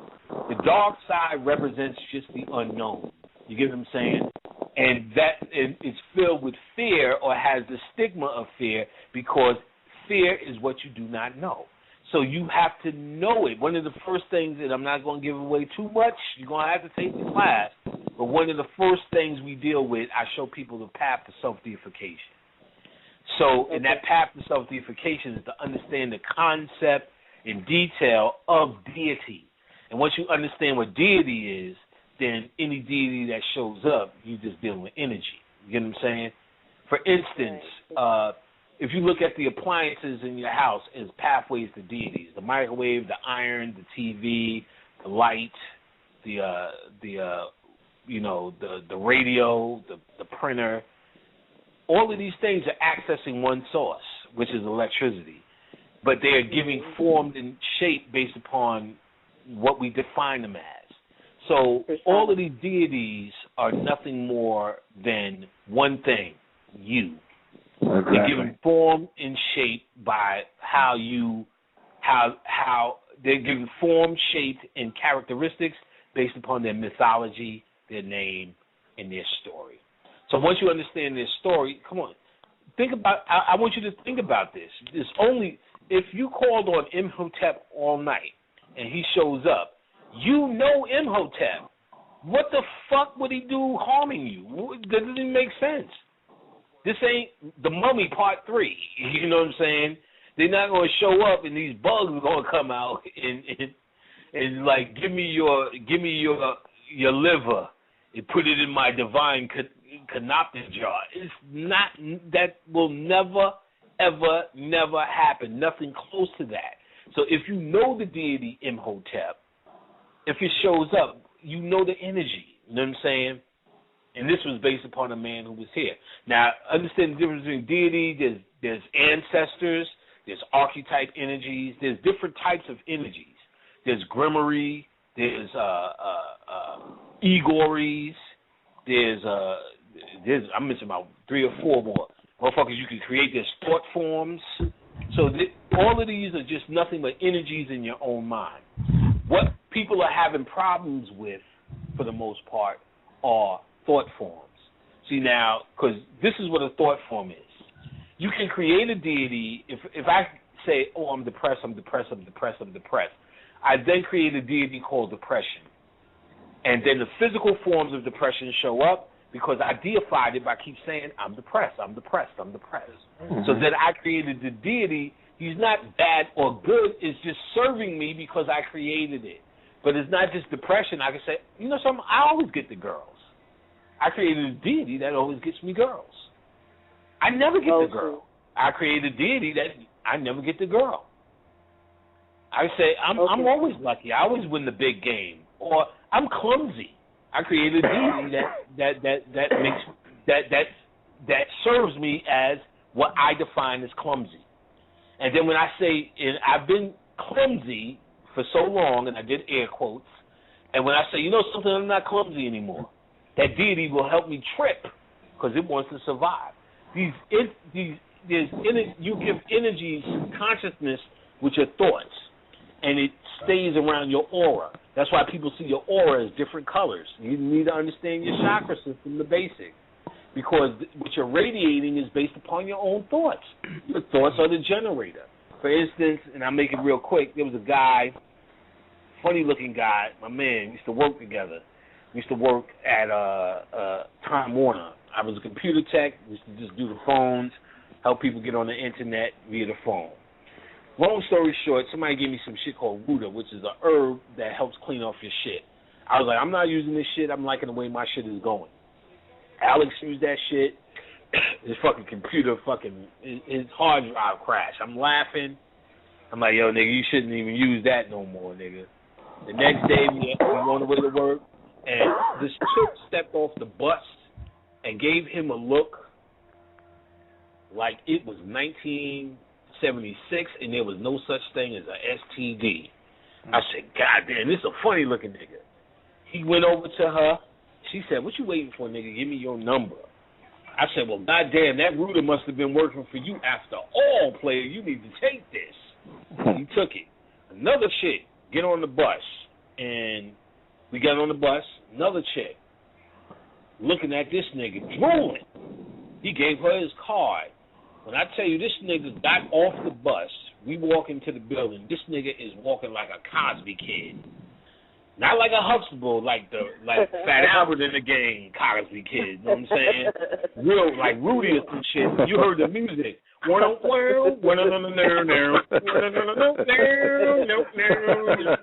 Bopping his shit. He got an afro like him too. And this nigga just fall and bust his ass. Wow, his fucking laptop went up in the air. Boom. The first thing this nigga said was, I knew it was too good to be true. Now I said, oh, now what just happened here? What happened here was he's used to being in this, you don't even have to say low self-esteem, but in a certain place with his self-esteem. So now that you had these events, he put on this ruder, which is something that shocks the aura. Whatever energy is on you, it freezes. That's what a spiritual bath does. That's what all of these things do. It freezes. But if you think the same, you bring the energy back. So the idea is you also change your thinking once you clean the energy off of you, the low thought frequency off of you. So now the ruder clean this low thought frequency off of him. That frequency is fighting to survive. It doesn't exist nowhere but on his aura. It doesn't exist nowhere but from his own thoughts of his own self-reflection of himself. So when he's getting this high up vibration, yeah, I am that nigga, Cosby Show nigga. You get what I'm saying? That energy made him bust his ass just so he could say these words. I knew it was too good to be true. Puts him back in the same thought frequency, probably never called a chick, and his computer's worse fucked up than it is. Fighting to survive based upon a thought form. So if anything's going to kick your ass, it's your own thoughts. So your fear, you being scared, you have to erase that because you create deities that are serving you. It's not doing it because it's bad. It's doing it because it's saying, well, that's what you want. If you're saying I'm clumsy, let me give it to you. You're God. You're goddess. So let me give you what you want. Clumsy. Or your definition of it. You say you have good luck? Sure. I'll give you what you want. Good luck. You say you always get the girl? I'll give you plenty of girls. You say I can't get no girl but this girl? I'll keep bringing her to you because you're the God. So you need to understand thought forms. There's a book called Creating Magical Entities by Cunningham. Hold on. I'll find out. I have the book. I'm going to find out the name. Cause whose name is that? He's right up there on the top shelf. Creating Magical Entities. Yeah, I just want to be able to give it to everybody. But that book, if you read that book, it's a little skinny black one, yeah. Who's that? Yeah, it's by David Michael Cunningham. Creating Magical, Complete Guide to Entity Creation by Creating Magical Entities by David Michael Cunningham. And yes, excellent book. And you got it, and it goes through the different type of entities that you can create, up into entities that just can help you with traffic. You get what I'm saying? Thanks, Khadijah.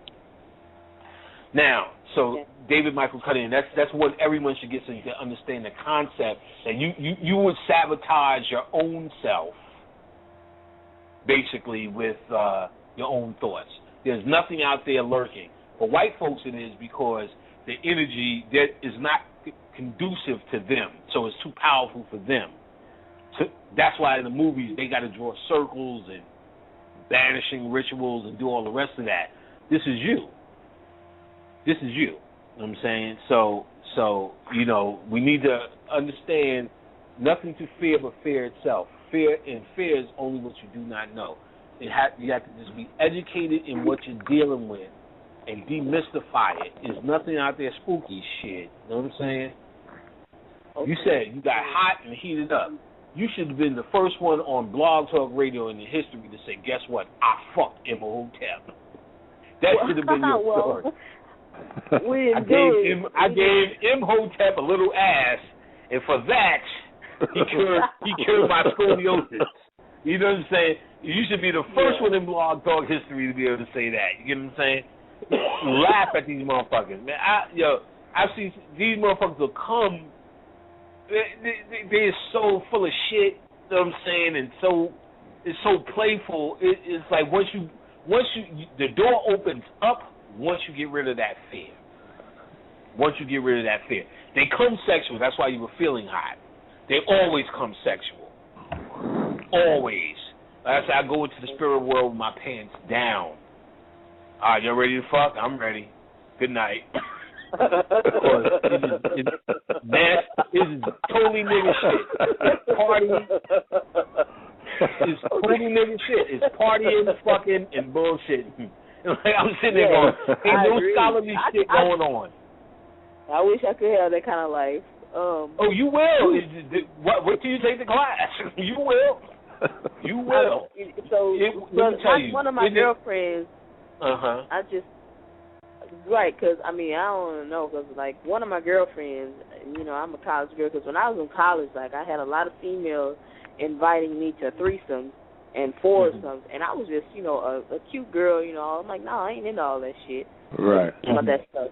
But now, or whatever, I just settled down a little bit, and I kind of reflect back on it, and I wonder what would it have been like if, you know what I'm saying?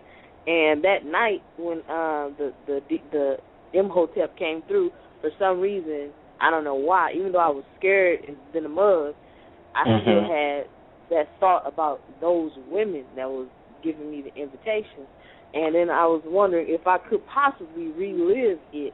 And so one of my friend girls, she came over a few days ago, and she was like, I wonder if there's magic out there that can, like, give you what you want instantly, like in Cinderella. She was, you know, like Cinderella when she start crying. You know, like she started crying, and then the fairy godmother came out. All of a sudden, that should just come on. I know that's just a cartoon. Is that possible? It doesn't work like that. Like, you got to look at it this way. Your subconscious mind creates your reality. And so rich or poor for us, we're looking at it logically. Rich or poor is a mentality. You know what I'm saying? Even they'll tell you that in self-help books. Rich dad, poor dad. My poor dad thought poor, and my rich dad thought rich. So it's a process of bringing yourself there. You get what I'm saying?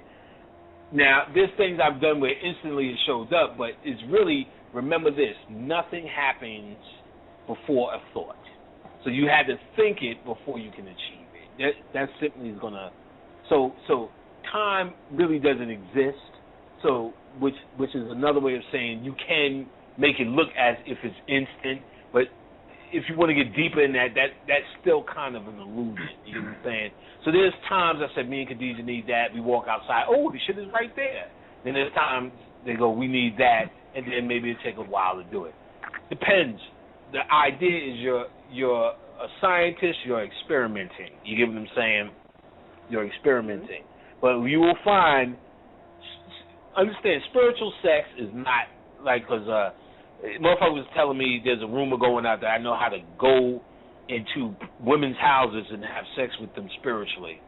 And I'm just roaming around the planet doing this shit. I'm like, shit, if I could do that hot shit, there would be no time for me to be talking to you niggas tonight. You know what I'm saying? Like, fucking fantasy. Like, what's fucking wrong with that? We sitting around on Facebook with you even having this debate. You know what I'm saying? Yeah, you can go to, like, these women are saying, Panic, you can show up and just Panic was raping me. I'm like, no, nigga, that's what you want. I would have no time to be on Facebook. Fucking putting up fucking pictures, tag pictures. I'd be too busy. You know what I'm saying? And Khadijah couldn't find out? Oh, man. Should be on. You know what I'm saying? That's preposterous. It's not like you're going to violate somebody like you're a fucking succubus. You're right. It's preposterous. Poppycock. Folly. Poppycock.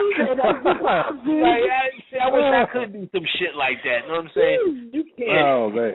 You can't just do that. Just walk around this motherfucker. You just waking up holding your pussy. Oh, my God. Panic was here. You know what I'm saying? Fuck out of here. Like, I wish I could do that shit. I'd be up fucking 24 hours a goddamn day drinking coffee. You know what I'm saying? So that's preposterous. But remember, this spiritual thing, all of these things are coming online. So it's a kundalini thing. So what we define as sex or sexual is how a lot of these spirits define communication. So when Imhotep was making communication with you, remember, the communication is sexual. You get what I'm saying? It's sexual. Okay. So you're feeling I've been trying on to a physical level again. sexual. Okay. Oh, you could. See, what you want to do, what happens is when you first start, it becomes like hit and miss. Certain nights are better for it. Certain things become better for it. But the more you add, and I teach this in the class, the more you exercise these things, the more you do it at will, the more you can contact whoever at will. It's a point now, if we were sitting right here, I could talk to Michael Jackson. And I don't do that. Wait a minute, something's coming through. I can feel the impression. You get what I'm saying? I can feel who's in the room. I could be talking and be like, damn, Jimi Hendrix just came into the room. Because the energy and the connection is there. I resonate on the frequency where they exist. I deal in that level of light. So I can talk to them like we talking now, but I don't go into the dramatics. Wait a minute, everyone hold hands. I'm like, no, we need to do that. We need to go here. No, I'm feeling Jimmy's, put on that music, put on that song. It's the mood and inspiration that I'm so tuned into, I can tell when they're there. This time I'm talking, just see motherfuckers standing around other motherfuckers, looking frustrated because they're trying to tell you, but when you have such human thought, your human thought represents like a sludge. It represents like a mud, so that light can't make it through that mud. You get what I'm saying? So once you start to relieve yourself of that human thought, and primarily fear. It doesn't happen if you're scared. You get what I'm saying? So once you relieve that, once you know there's nothing out there that really can do, like motherfuckers who went crazy doing it was already crazy. You can believe that. There's the craziness that so-called comes with this spiritual work has everything to do with the ego. I've seen motherfuckers' egos go insane. Insane. And I said, oh, I get it. That you're not gonna be sitting like dealing with spirits and you talk to a fire hydrant. You're gonna fucking start believing your own press. You know what I'm saying? Believing you came from fucking Zamunda or some kind of shit, and everyone else hasn't. Or many different things I've seen where motherfuckers just went. And there's a name for that. It's called ego poisoning. And Alan Cardiac's book, it's an old book, and it's called The Spirits Book. And it's a book about, it's an old 1903 or 1913, and it's a whole book about him having all of channels. And so it's a hard book to read all the way through, but if you pick it up and look through a couple of spots, you'll find some interesting things.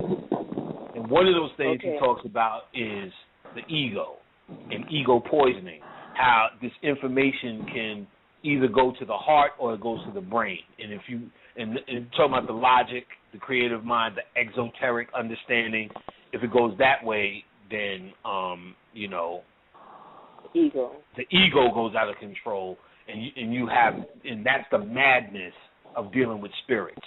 You know what I'm saying? You become walking around here with robes and lotions and dashikis and shit on. You know what I'm saying? The idea is, can you remain yourself? Can you remain who you are and true to your heart when you deal with this shit? That's the true test of someone dealing with it. I am the same motherfucker that I was before. I'm going to curse and spit and say, like Brother Shabazz told me something interesting, because I'm like, damn, I hear myself. Am I cursing for all this dramatic point in these lectures? Shabazz said, nigga, if anybody knows you, you curse like that anyway. You said, motherfucker, let's go to the movies, motherfucker. Let's go get something to eat, nigga. What the fuck you doing? He said, no, that's not a problem. He said it. It made me understand. I said, oh, he said, no, you ain't performing. That's how you curse like that anyway. That's who you are. Right. I said, okay, I feel better. And the point is, it's another indication. No, that's who I was. Ain't nothing changed. I don't curse to be more spiritual or to make it sound like I'm making a extra point. I'm just a foul-mouthed little bastard. You know what I'm saying? And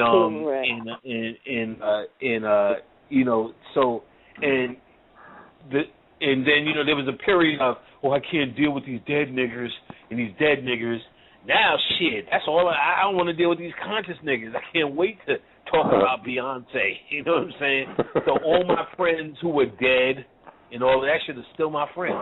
They're not based, meaning this shit ain't make me. It ain't a personality thing. I'm the same motherfucker, which means going through this shit. It's a self transformation. It got nothing to do with social behavior.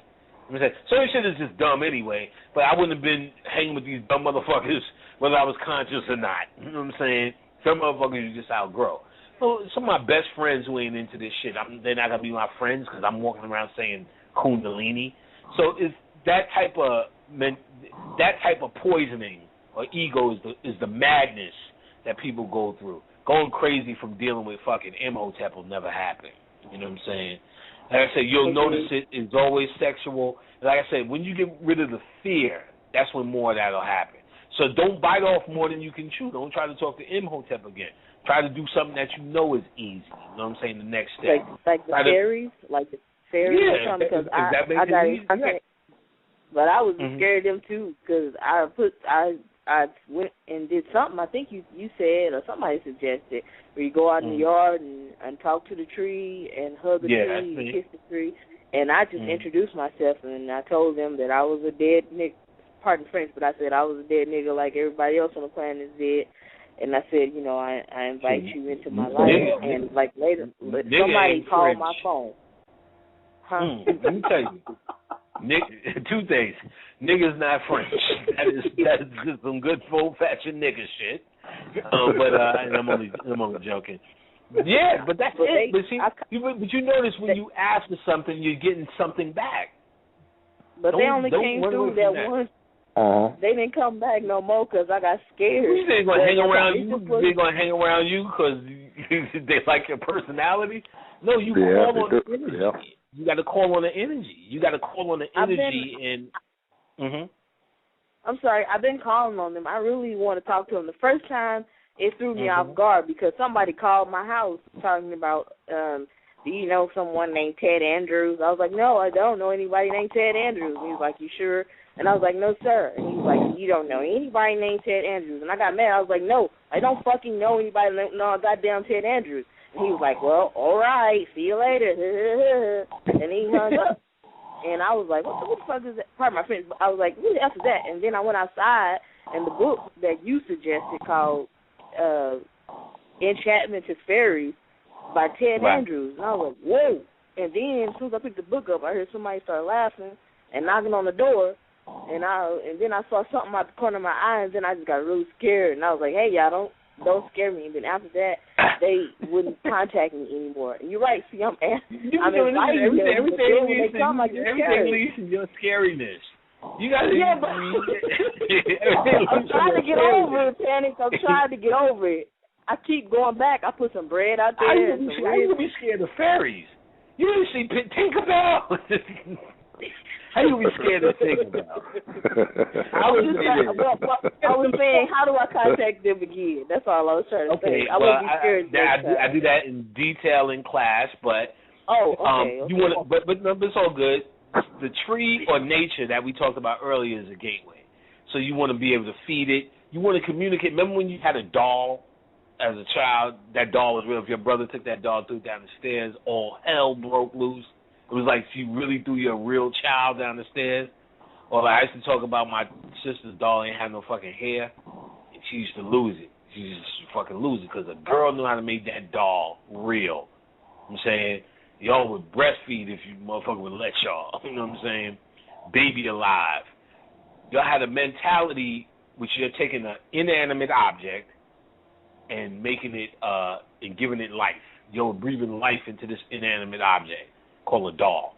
Guys, we did it with our Superman action. We don't have dolls. We had action figures. So we did it with our action figures. So you're doing the same thing with that tree or some form of nature.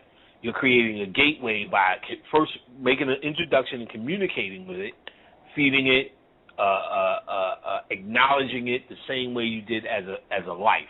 You don't go outside and acknowledge the tree. Now, we need to think about this on a practical level. Can trees hear your voice? You're fucking right. White people have been telling you that for years, so you know it's real. White people say, what happens when you talk to your plants? Come on, you know what white people say. You talk to your plants, they grow. White people like when you talk to your plants. White people said it, so it's real. That's what makes it real. So that means plants react to voice stimulation. The end. They react to voice stimulation. So it's the same concept. Now, if you take it to the next level, if you do the same thing, you asking that tree and you're communicating with that tree. See, also this too, but I noticed, you don't want an agenda. You know, don't try to top some shit you just did. Every day is an adventure. So I don't go to the tree to say, you gave me some pussy, you gave me some titty last time, so now give me some pussy. You get what I'm saying? No, you just, each day is, because it represents your subconscious mind telling you what it needs to tell you. So you don't want to sabotage that with your agenda. You get what I'm saying? Well, you did that last time, I need that this time. That was dramatic this time, so I need the same drama. What you're just doing is every day is an adventure. Every day is an adventure. Every day is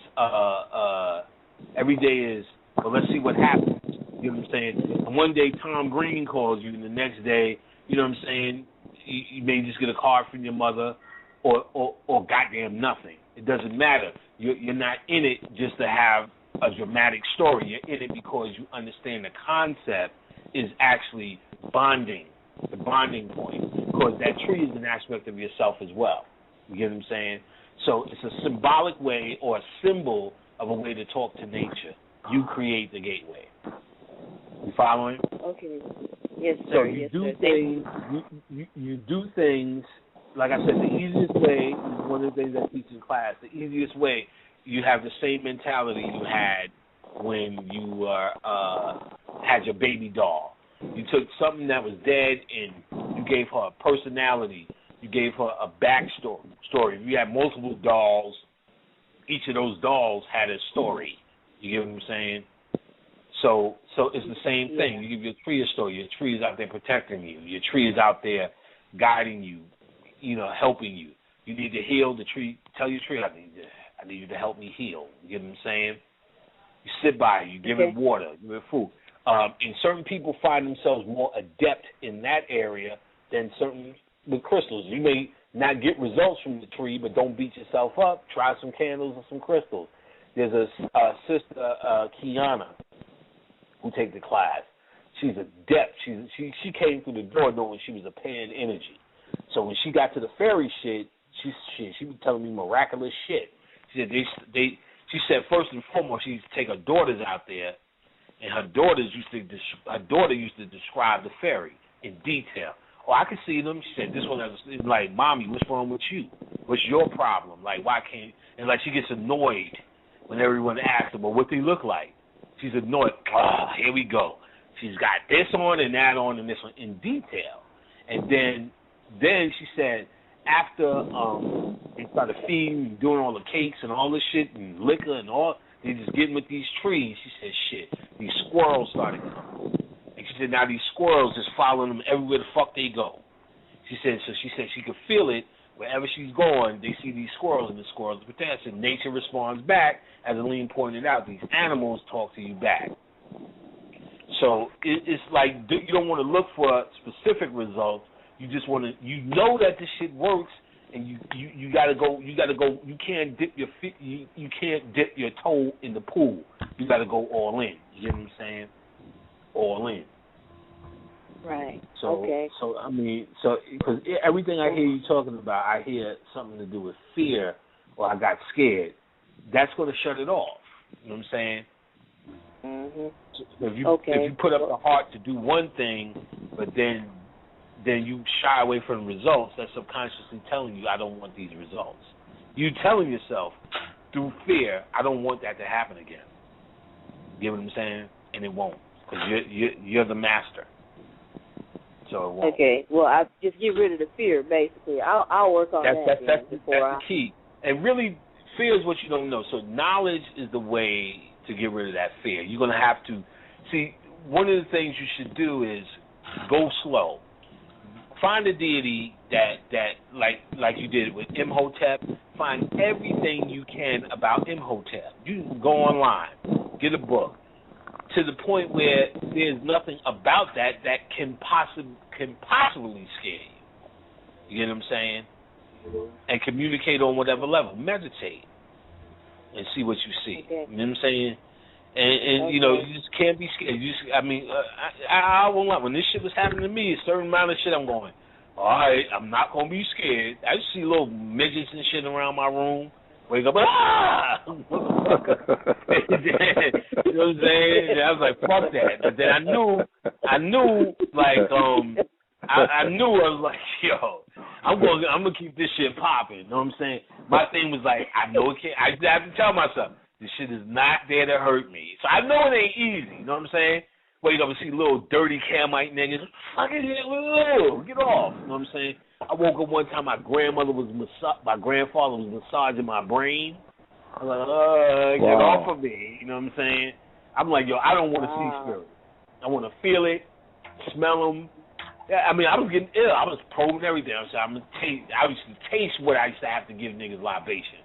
I used to be bad on the little channel and shit. Yeah, you need to get that motherfucker some jelly donuts. Watch what happens. Oh God, panic!